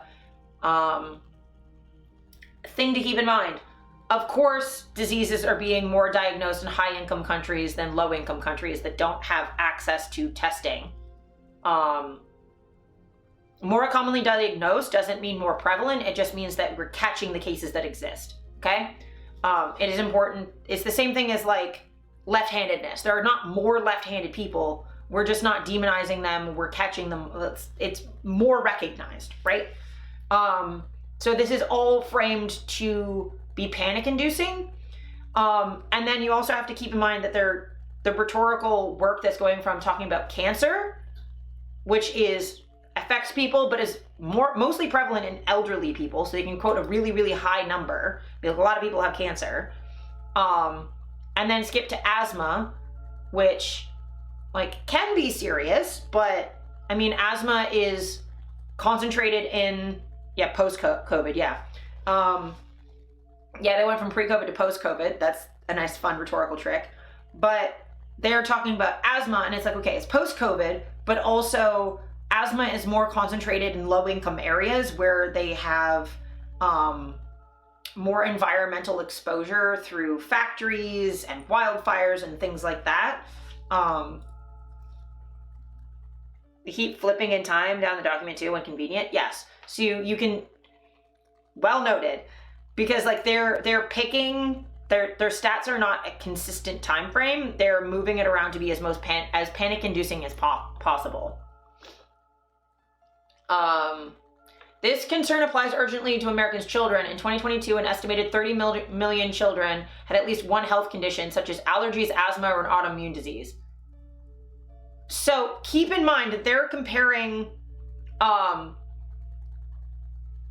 autoimmune diseases, which can be fatal and are really difficult to treat, with like, sure, there are severe allergies like peanut allergies and that sort of thing, but like keep in mind, I have allergies. This would include me having an allergy to fucking nickel, which is extremely common. I have contact dermatitis allergy to nickel and fucking Band-Aids. Who fucking cares? It's not life-threatening. I'm fine. I get itchy. It's not a big deal. Or like someone who's allergic to a bee sting. Yeah, obesity, yeah. And also obesity gets defined in convenient ways. And then like autoimmune diseases are very different from allergies. Allergies are at least something you can control for. I would not want to compare like irritable bowel disease to like mild asthma. These are not the same. The metal that turns your screen green. Yeah, so that's not an allergy. That's brass. It's just oxidizing and leaving a stain. That's completely normal. That's not an allergy. It's literally just you're getting a little bit of metal on your skin and it's turning green in the air, and because of the moisture in your finger. It's completely safe. It goes away. Because yeah, that happens to everybody. I get that too. Yeah. So, and 30, like, so half of children have at least one health condition. So almost half of children have like juvenile asthma or like a dust allergy. Like that doesn't mean anything. Yeah, if you had allergies, you'd either have anaphylaxis or you'd get like hives or itchy from contact with something. Autism spectrum disorder now affects 1 in 36 children in the United States, a staggering increase from rates of 1 to 4 out of 10,000 children identified with the condition during the 1980s. Autism has increased from the 80s, fuck you. Yeah, because like, the thing I want to bring up about that is, okay, so I got diagnosed with autism in the mid-2010s. So that means there was an increase in incidence of autism. There are more people than ever are diagnosed with autism in like 2016 or whatever the fuck it was. But I had autism in 1994 when I started going to school and started getting hearing tests because I couldn't fucking hear the teacher because of auditory processing disorder. Making a pose, yeah. But like, I existed. I had autism in the 90s. My mother, who also got diagnosed at the same time as me and my sister,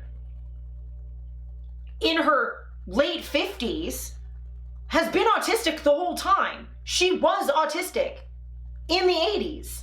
She just wasn't diagnosed yet. So, as far as statistics are concerned, the incidence rate of autism spiked 3 people in like 2016 because of me, my sister, and my mother. Except, me and my sister have had it since the 90s, and my mother has had it since what, like 1950s, 1960s? I can't remember how old my mother is. But like, thought it was the late 2010s, but no, time just flies. Yeah, it was like 16, 17, somewhere in there. But like, I self-diagnosed with autism, all the signs are there, yeah. Yeah, and like, you don't exist in these statistics until you suddenly do, and then it's a panicky spike. But also, autism spectrum disorder is not a health issue that can be prevented. It is a neurotype that people have, right? So, them bringing up autism, keep in mind they're bringing up autism in the context of the new head of Health and Human Services being RFK Jr., an anti-vaxxer who thinks that autism is caused by vaccines. Yeah. So keep in mind that there's a red flag there. 18% of late adolescents and young adults have fatty liver disease. Like, all right. Close to 30% of adolescents are pre-diabetic, and more than 40% of adolescents are overweight or obese. It's almost like BMI doesn't account for things like puberty and growth. Like, BMI cannot account for growth spurts and shit. You cannot do BMI in children. Also, like, our food is shit, especially like in America more so than Canada. But like, yeah, like the food's bad, but that's more to do with there being subsidies on cheap processed, like, high-fat foods and food deserts and lack of access to healthful foods. And like, oh yeah, no, we're not going to die from autism. I will say autism does lead to a lower life expectancy, but that's more to do with ableism than we actually have any issues. And there's ableism related trauma. But yeah, filling nutritious food. But keep in mind that this administration that just signed this is taking away school lunch programs that do give nutritious, healthy food to children to make sure that they have meals every day. So like, in context, red flag, right? These health burdens have continued to increase alongside the increased prescription of medication. For example, in the case of ADHD, over 3.4 million children are now on medication for the disorder, up from 3.2 million children in 2019 to 2020. And the number of children being diagnosed with the condition continues to rise. So, yeah, no, we do put on weight when we're starving. So going up by 200,000 children in 5 years, who are already diagnosed. This is people who are getting medication. So just people getting medication. 200,000 more children over the span of 5 years getting a medication for a condition is, during a spike in population growth. That's just births. Yeah, that's like a negligible increase of people, of children that are on, because like you're also accounting for people who are aging out of being counted as children. But a 200,000 child difference over the span of 5 years being on a medication during steady population growth is negligible. And it's being treated as this, and being framed as like panic inducing. So like, no, it's not a fucking threat. It's ADHD medication. And the number of children being diagnosed with the condition continues to rise. Yes, because we have, psychiatry and psychology was in its infancy in the 80s and the 90s. It's a very, very new field. Of course things are getting better now. And things are getting diagnosed more now. That's how that fucking works. So already there's been a lot of focus on specific numbers and panicky numbers about neurodivergence specifically. This poses, and unlike attacking medication, this poses a dire threat to the American people and our way of life. 77% of young adults do not qualify for the military based in large part on their health scores. In large part meaning what? They've shown that like a threat to American people and our way of life being linked specifically to military recruitment, and large part to health scores. Okay, is that 50%, 51%, 90% health related reasons why people can't join the military? Why is military the most important measure for the health of children? From threat to we can't support military? Yes.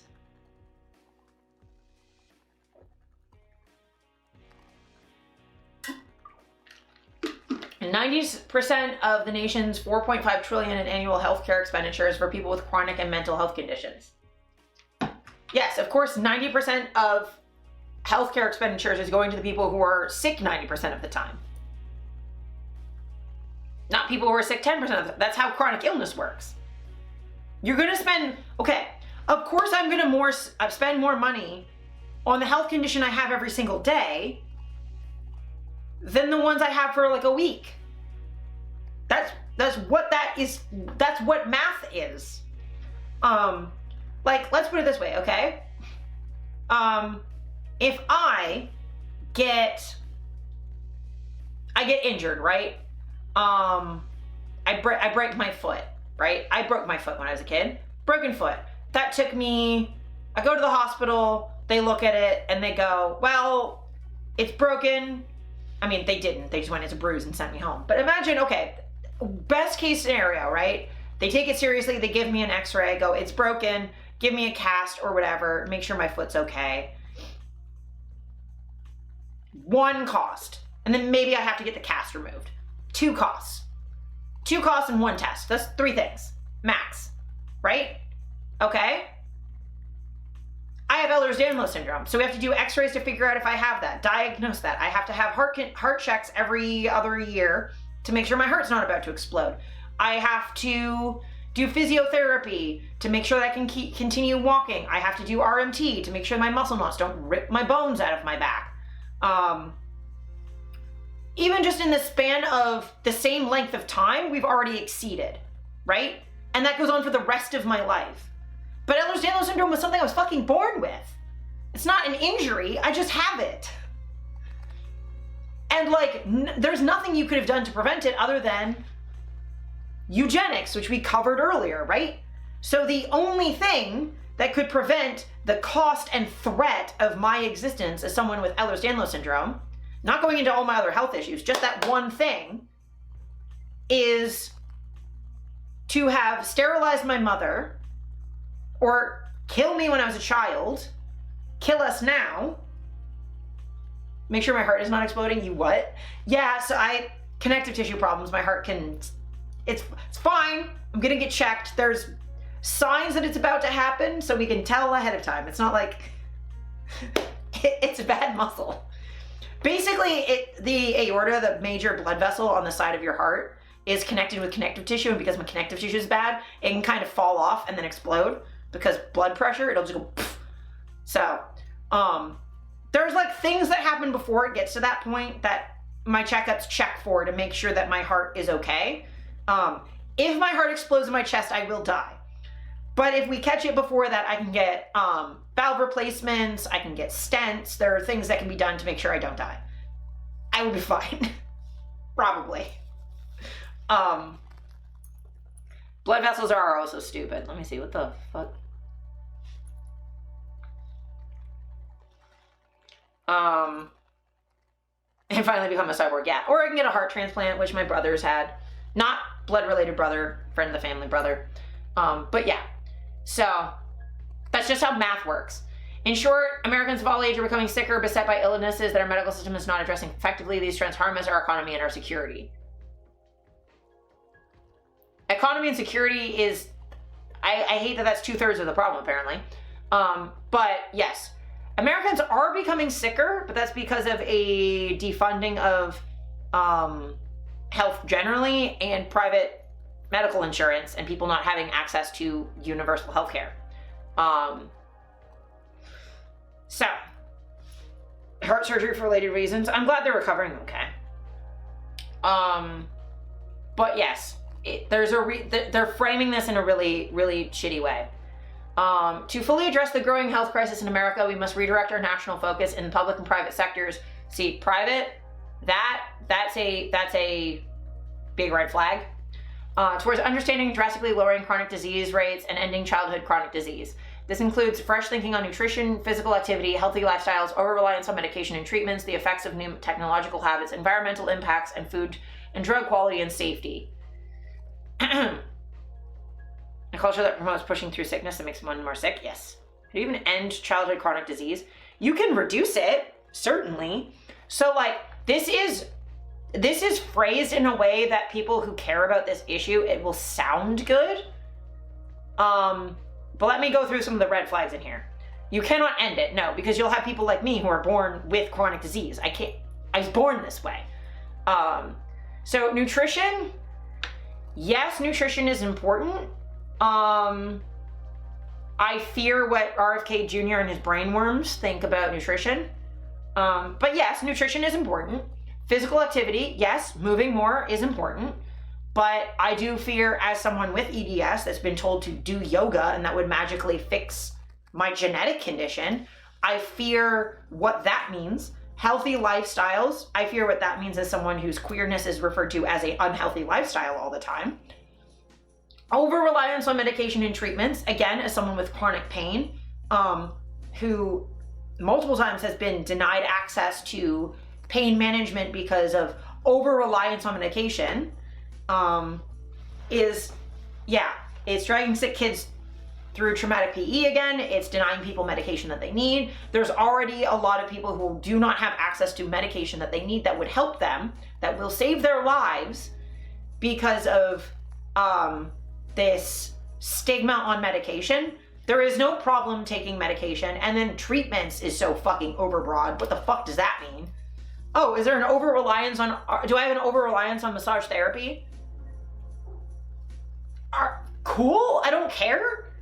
It's denying even more humanity to fat people, yeah. Being friends with you is the coolest, most stress-inducing friendship I've ever had because you are an incredible person. I love being friends with you, but damn, I did not know that. That made me panic. Oh yeah, no, my health is a nightmare. Before we end, maybe I'll lighten the mood by giving you some lore about the times I've nearly died. So yeah, effects of new technological habits, that's gonna be trying to get people off of, like, kids off of phones. I see a lot of that leading to more, moonlighting, yeah. I see that leading to a lot more age verification for websites and trying to censor online access for children. And while I do understand a certain amount of trying to keep kids from accessing certain things and trying to have healthy habits online, this is gonna go nowhere good.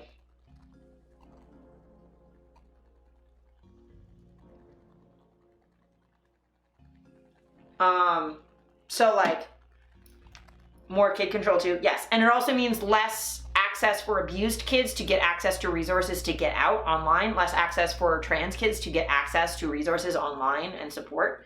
So bad. Environmental impacts, sure, but I worry about what that means.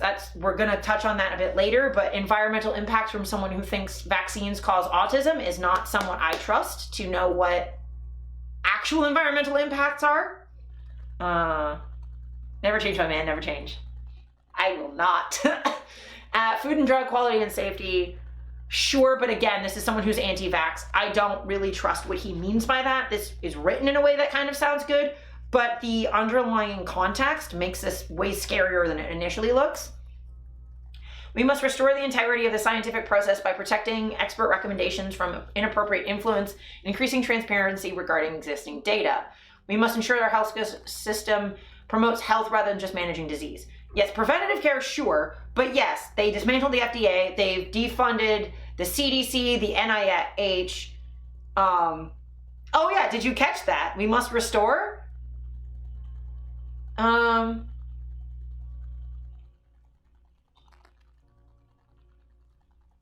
It's more than 14 words, luckily, but we must restore is definitely a little bit of a red flag phrase. But they've broken integrity in the scientific process and stuff.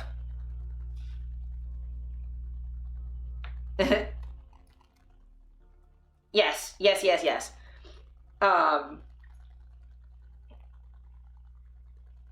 Yeah, there can be an over-reliance on meds.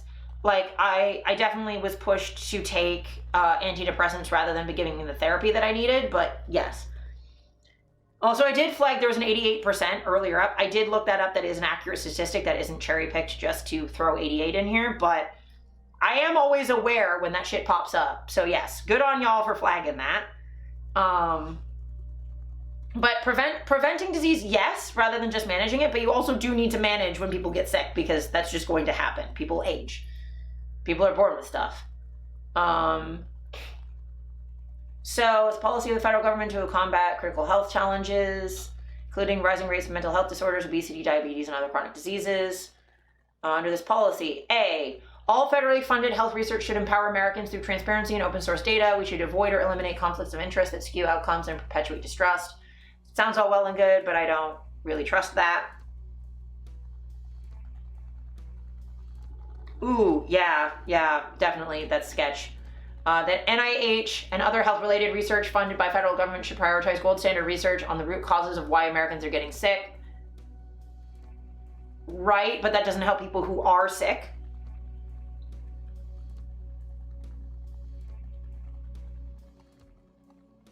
Oh, yeah, I know what you mean.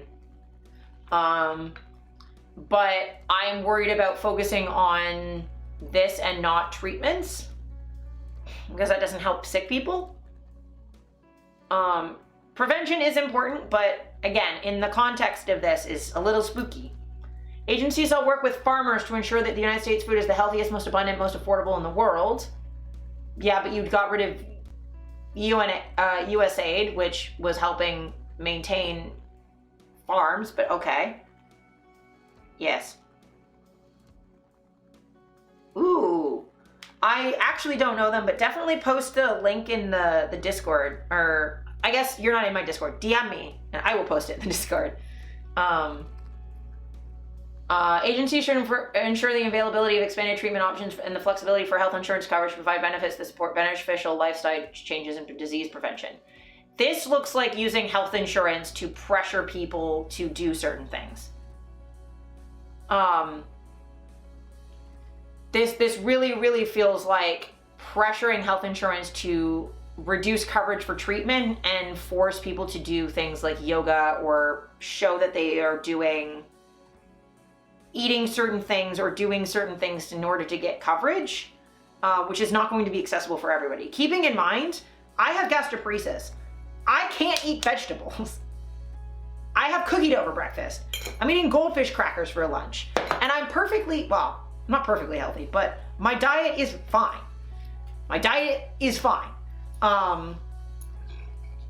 Yeah, I know what you mean, Kat. But like, if there was some sort of requirement to have access to health insurance that required eating a certain amount of vegetables per day, a certain amount of exercise per day, I would not be able to do that because I'm already sick. I was born like this. I cannot eat certain things that are considered health foods. I cannot exercise. I eat cheese for 90% of my diet. I'd be fucked. Yeah. I also don't eat veggies, but I don't have that. I just have texture problems. Yeah. But like autism, also texture issues are still a health thing. Yeah, this is just boilerplate of who's involved. I'm incensed today. Appreciate not minding my screeching. Oh no, you're good.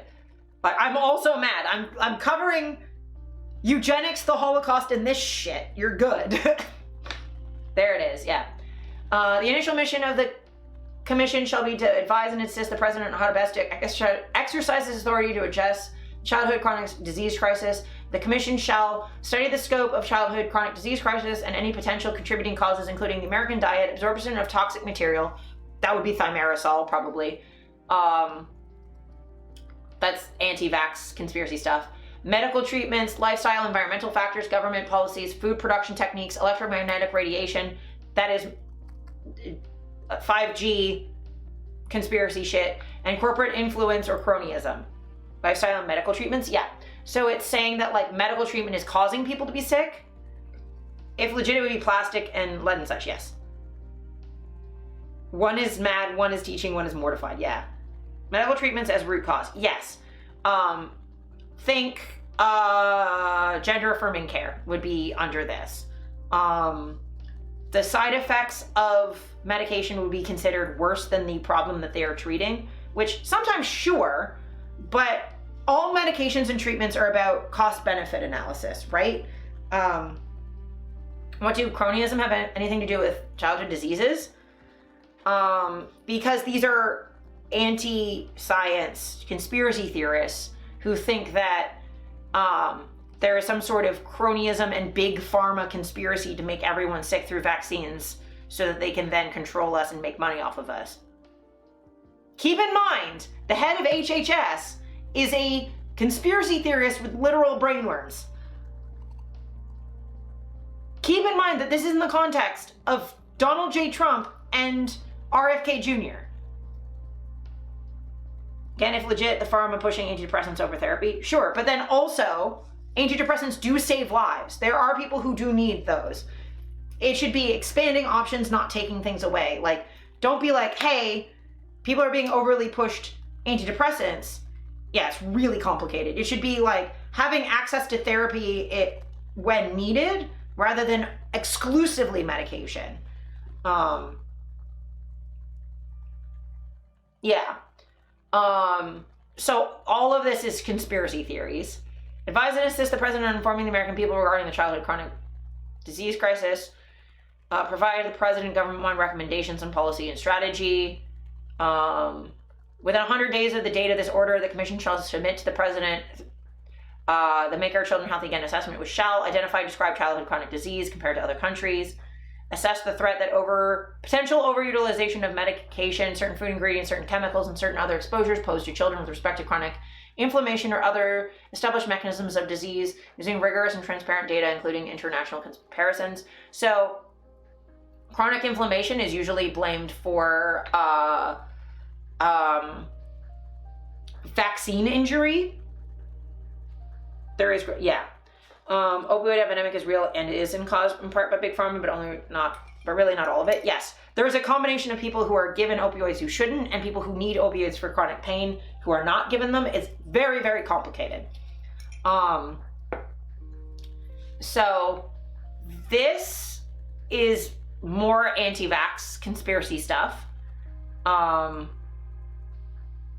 Assess the prevalence of and threat posed by the prescription of selective serotonin reuptake inhibitors, SSRIs, antipsychotics, mood stabilizers, stimulants, and weight loss drugs. So this is attacking ADHD medication, mental health medication, and antidepressants. So this is why you have to be really, really careful about saying like pharma pushing antidepressants, because in some ways, because therapy is not covered and medication is, Yeah, there's gonna be some cherry pick shit, yeah. But like, it is important to note that like this is attacking people's access to needed medication that they do need. Stimulants are needed for people with ADHD. Not everyone with ADHD, but for those who need it, they need it. For antipsychotics and mood stabilizers, for those who need it, they need it. Weight loss drugs, that's Ozempic, which diabetic patients need. Like, Vampy, our mom's on Ozempic for diabetes, and it helps, right? Like, sure, people shouldn't be on those just because. Worst part to me is it all has the veneer of good stuff because the things they're saying are true, but they are such dog whistles. Yeah. Well, that's the thing. They're dog whistles because they're packaged in things that sound good. They're slipping it under. You need to understand the background context is what makes this scary. The wording itself, if you don't know the conspiracies and all the little dog whistles, and not all of these are true, yeah. So they're slipping in, they have this really good rhetoric that sounds good, that's framed in a way to make you panic over things that aren't true with a little bit of sprinkles of truth in there to make it seem real. Yeah. So like, there's a lot going on with this. All of them, yeah, they're all cherry picked. But there is some truth here, but a lot of it is manipulated. And this is really bad. Really bad. Identify and report the best practices for preventing childhood health issues, including through proper nutrition and the promotion of healthy lifestyles. Again, this sounds really good. To people who are healthy, this sounds good. To someone who's chronically ill, this is terrifying. This is terrifying. Because I've been told that if I just stopped eating junk food, ate healthy, and did yoga, then I would be healthy. Straight up, my entire life, I've been told if I just changed my lifestyle, I would be healthy. I've been told by vegans so many fucking times that if I just went vegan, I wouldn't have gastroparesis anymore. And that's like not how that works. Also, if you're fat or poor in a food desert, yes. Yes, yes, yes. Like, I cut out almost all fiber from my diet and I've never been better. My health improved dramatically. I stopped over-exercising and my health improved dramatically. Yes, I do physiotherapy. Yes, I do exercise because I do need to. But the level of exercise that was being pushed on me was damaging me. Doing PE in school damaged me. All that is words to hide their true goals, yes. And also keep in mind, queerness is an unhealthy lifestyle to these people. Yeah, I wouldn't trust any of these people for the shades of gray it requires, yeah. Exactly.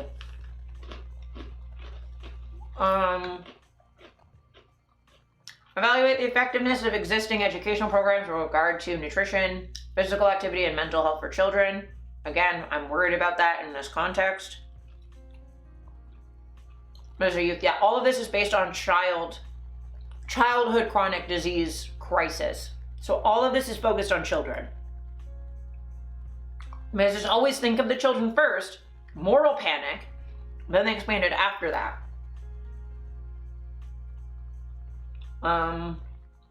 Scope and effectiveness, data, transparency,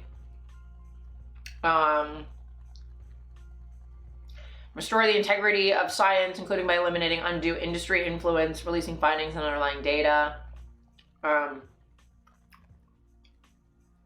Sure, that sounds all well and good, but and I believe the rest of this is, yeah, this 180 days thing is like boilerplate legal. Children's mental health to get rid of sex ed? Yes. Oh yeah, the specific kind of youth, yes. I used to be a very skinny individual and that was very bad for my health. After putting on weight, I'm better now. Literally same. I was very underweight and very sick. So, this, right? So this is the executive order that dropped. Now let's read something about RFK Jr.'s plan.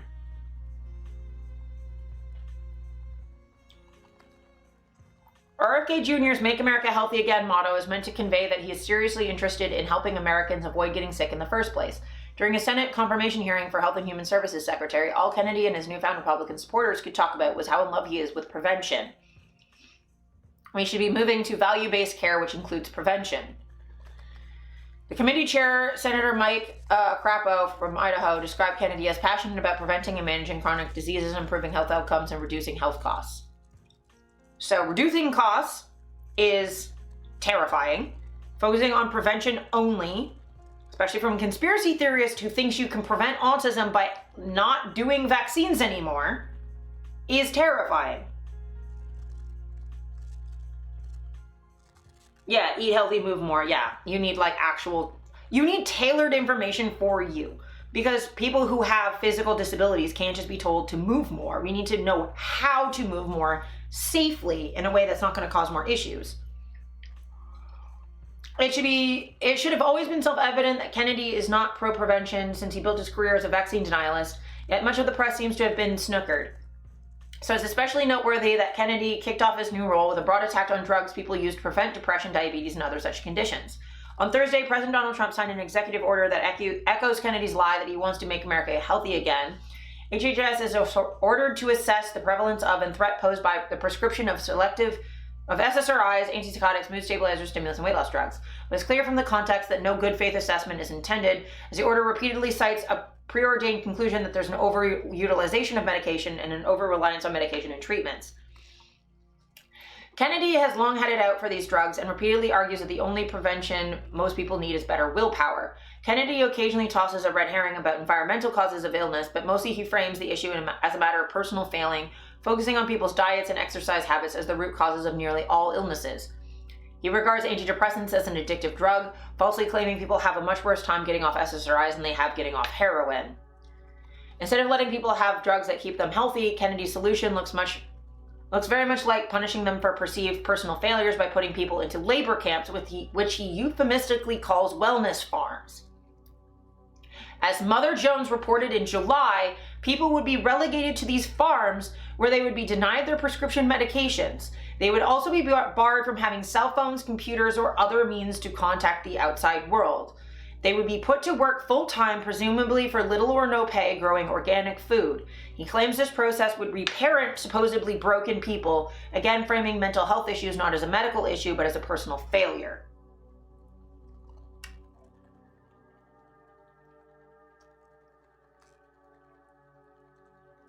Like, do you see now why I covered the history that I did before we got to this point? Are you all making the connection here?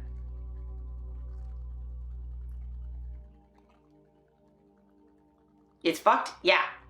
So, keep in mind also, they're sending people to farms, camps, no way to contact the outside world, so no way to report abuse, no way to get help, no way to get out. No medication that they need. These are all people with mental health conditions or physical health conditions. They're not going to have access to their medications, so they can't ask for help if something goes wrong. They're being forced to farm, so they're in a labor camp.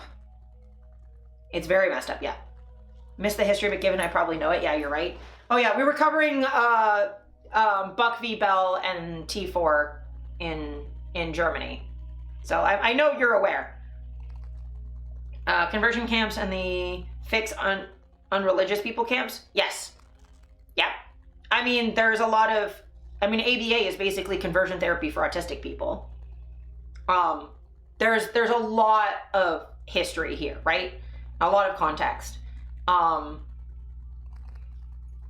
Yes. And then you also have to keep in mind, reparent supposedly broken people. ABA, it's, something behavioral analysis. Yeah. It's the treatment usually used for autistic people to train us to act more on applied behavioral analysis. That's it. Yes. But the point is to try and make us act neurotypical and not express autistic traits. Is to pretend like we're not autistic, but we are. And it usually just uses punishment, to stop us. Now, ABA, because it's the only government-funded autism therapy, there are some people who are labeled ABA therapists in order to get funding, but they don't actually do real ABA. But masking, but with harm. Yeah, it's like enforced masking. And yeah, Autism Speaks makes hella money off of it. But yeah, so he's also mentioned specifically, RFK Jr. has framed this in a way that it would specifically help Black children who need to be reparented. Yeah, all my homies hate Autism Speaks. But yeah, so keep in mind that there's a racial component to this as well.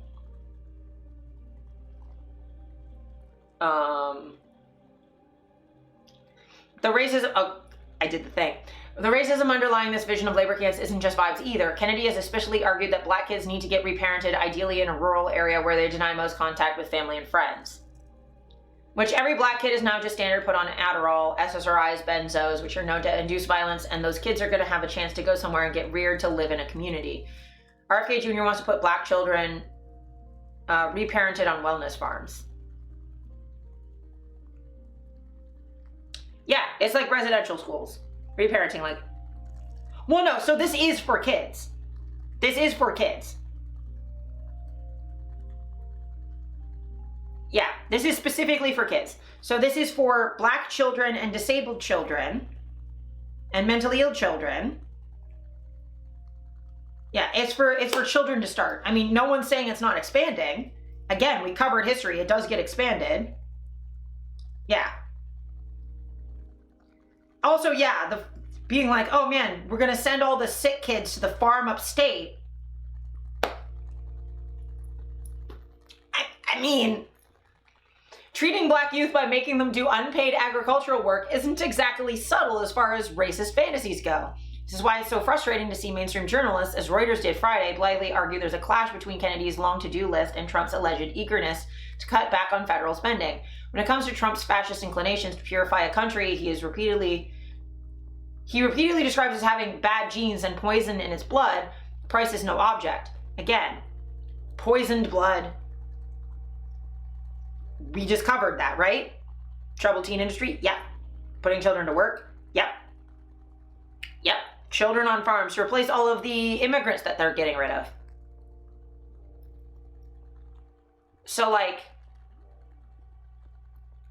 keep in mind, the history that we just went through, you can see the echoes in this, right?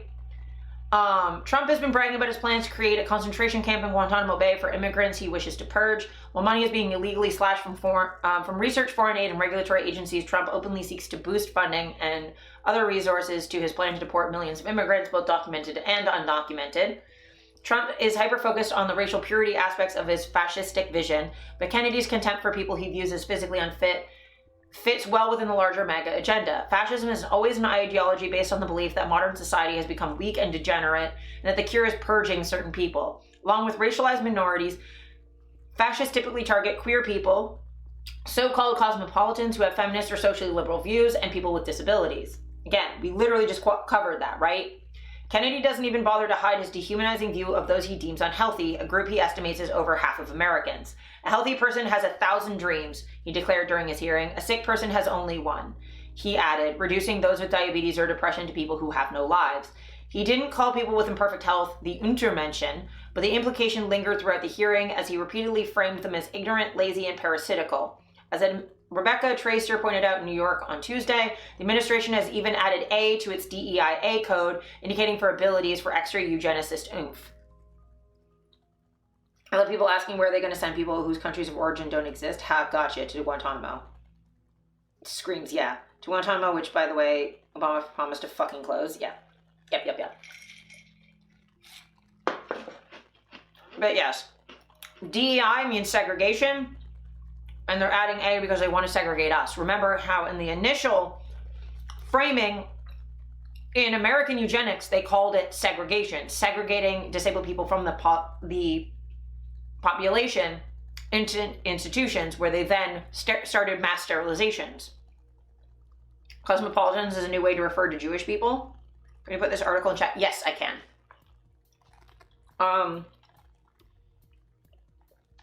There you go. Jewish people and probably also queer folks, the kinds of like liberal urban elites or whatever, which, yes, very much Jewish.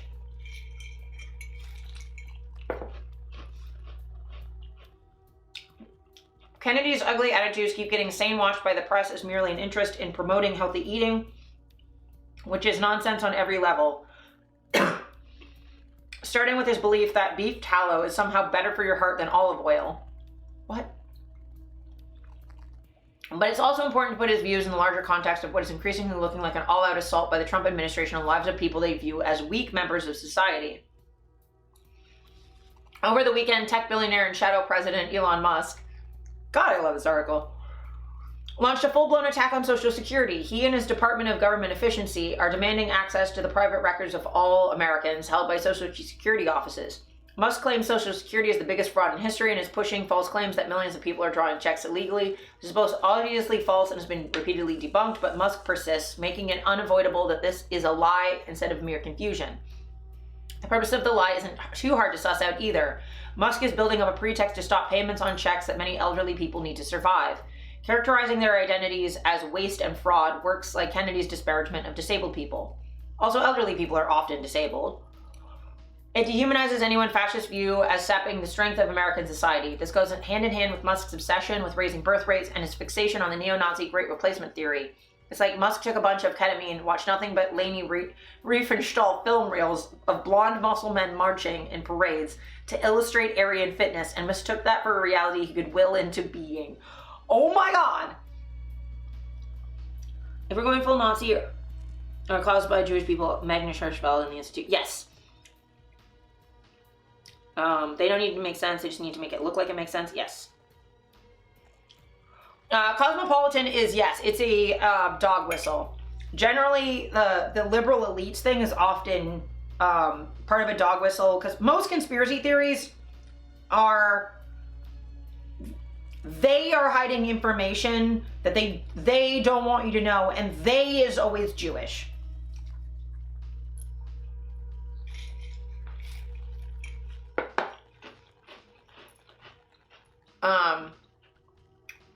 God, this article's good. There's no need to take Kennedy's banal chatter about healthy food at face value, and it's not just because every American is educated in the concept of a balanced diet from well before they can eat solid food.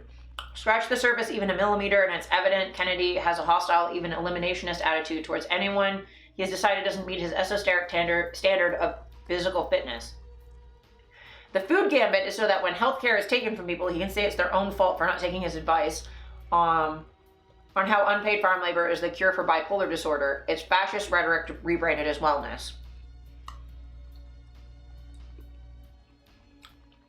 Yeah, agreed, Pine.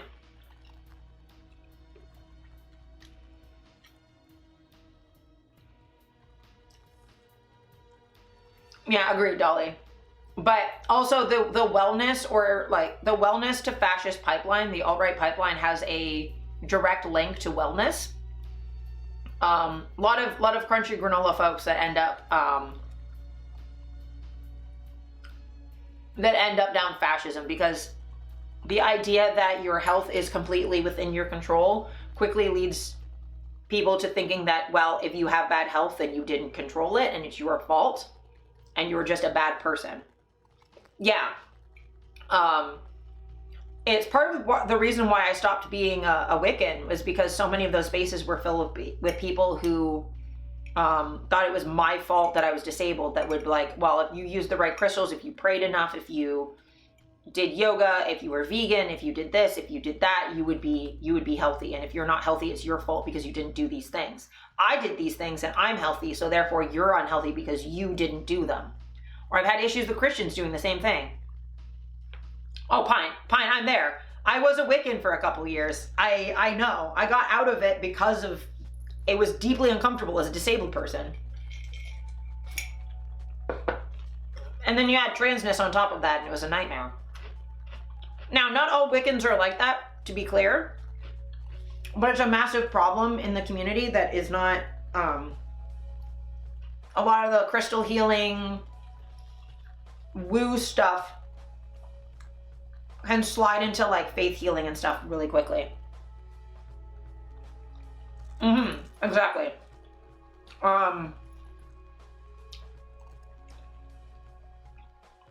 Or you get, I think I've covered this before, but like the Aspie supremacy that I covered previously, like the like idea that we're special, magical, spiritual people from beyond the stars, and so we're inherently better. Surprise Pikachu face at the belief system that does so much cultural appropriation is also sliding that way. Yeah.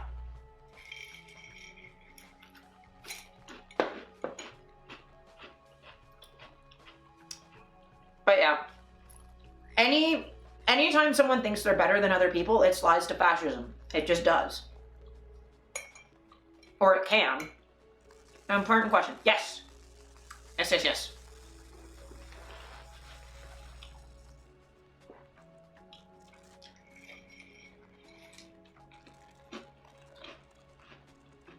Autism is a superpower. I can hear a lamp screaming at me. Leave me alone. Yeah. And like, autism does have its upsides, right? My ability to connect tons of different points.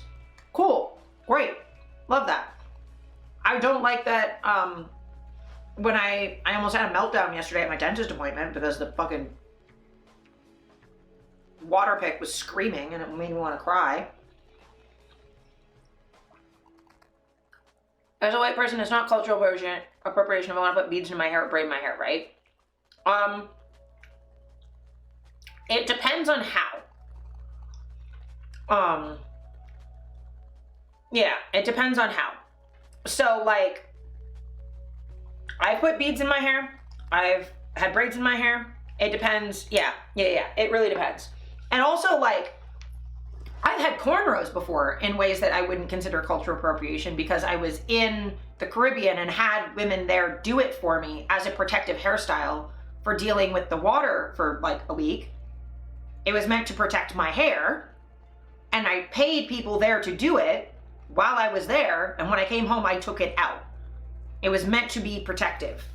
And then we quickly learned that doing the cornrows too tight was damaging my hair, and that it was better to just do loose braids. But it's not, as long as you're not using specifically black styles like cornrows, beads would fall under the same thing. Yes. So I would say don't do cornrows, but look into the types of braiding that are prevalent in your culture, or for people with your hair texture, and then it's not appropriation because black hair and white hair does not braid the same anyway. If you did cornrows, you're going to start damaging your scalp anyway. It's not going to be great. But like, you know, braiding is part of Irish culture and a lot of European culture.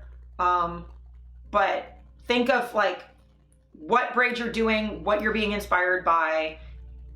Are you doing a black hair texture protective style? In which case that's probably appropriation. If you're being inspired by, a French braid? Yeah, that's not appropriation. It's a French braid. Like, basically, if you have one or two braids, like larger ones, there's no way that's appropriation. You're good. You're good.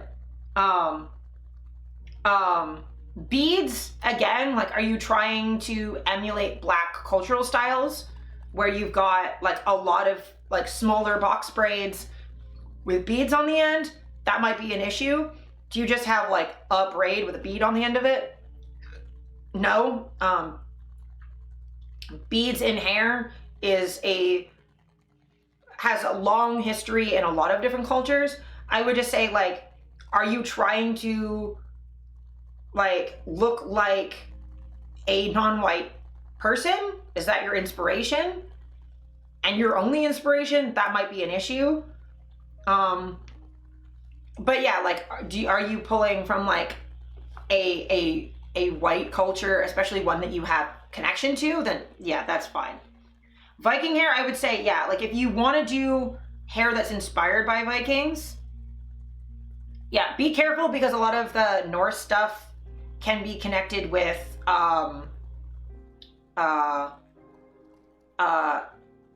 it's got some German history, and while there are Norse like Nordic practitioners of like Nordic religions and stuff that are anti-fascist and stuff, you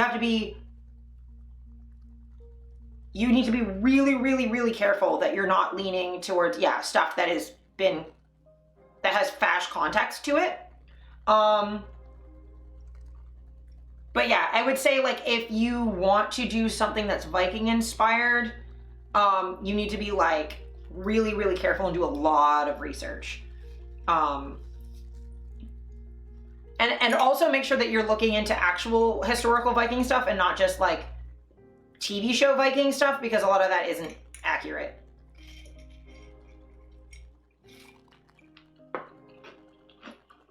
But yeah, anything that's white culture, you do have to like look into if there's like dog whistles and stuff too.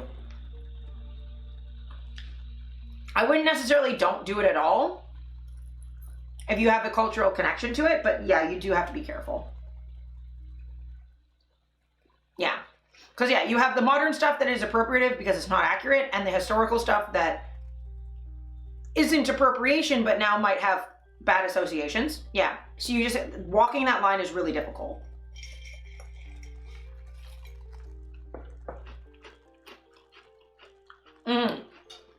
Writing's good.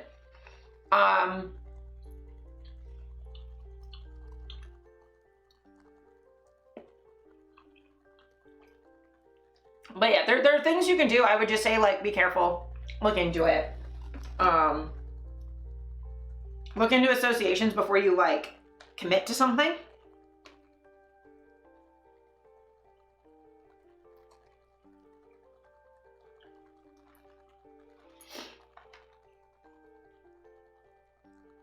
Oh yeah, that's a good resource to have. I'm gonna snooze ads because I think I'm gonna raid out soon. Yeah.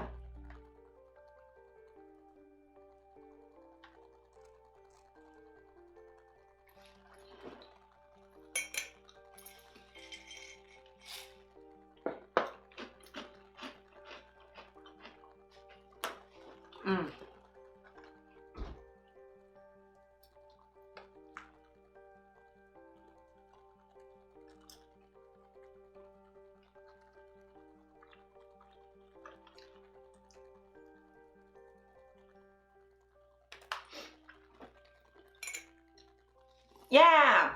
I might not write out right away. I'm just winding down. I'm just trying to figure out if I still need to go to my friend's house.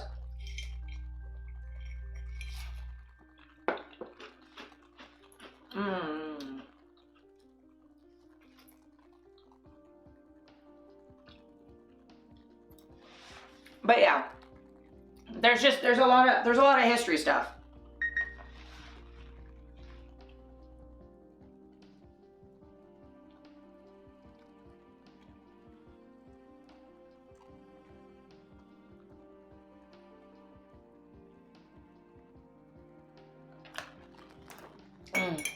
Yes, I do still need to go to my friend's house, but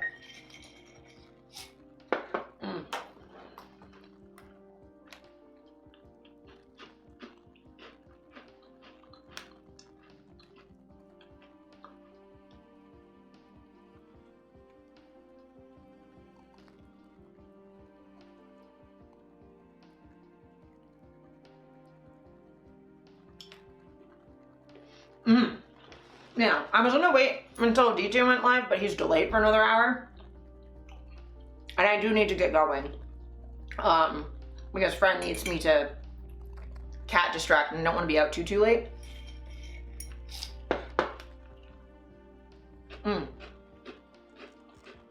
So, I need to figure out who's live right now to raid. I haven't yet, no. I've been super duper busy. Yesterday and today. I had TST all day yesterday. We're going to a party. No, I'm just going to a friend's house to help cat distract their cat while they're trying to clean up some stuff.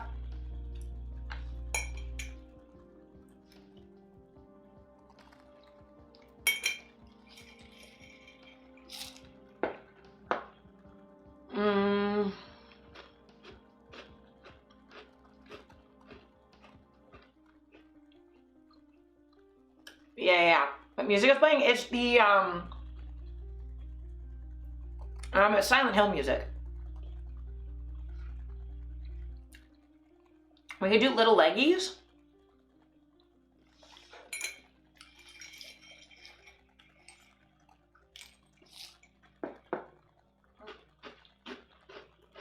Should you do a Minecraft? Sure.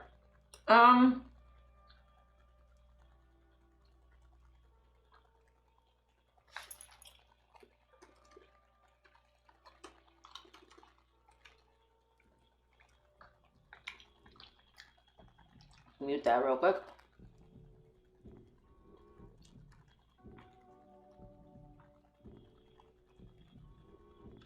Here.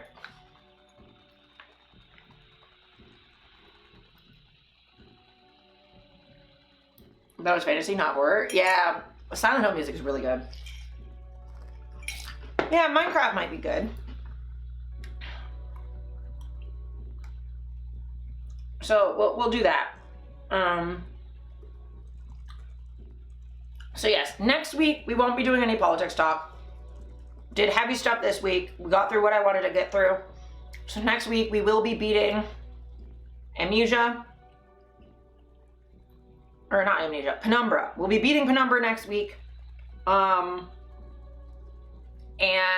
yeah. We'll beat Penumbra, and we have more Penumbra games to play after that, but I might take a break and do a puzzle game or something. Or maybe for Cat, I'll play the that weird cat horror game I was telling you about. / raid. Little leggies.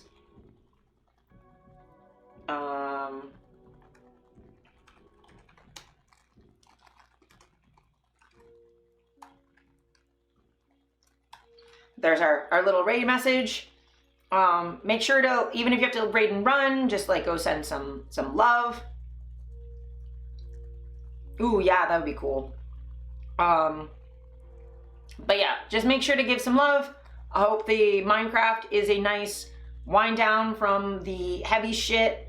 But know that you all are strong, and I'm proud of y'all for making all those connections. Y'all are brilliant and lovely, and I know that you're going to be able to get through these next couple years.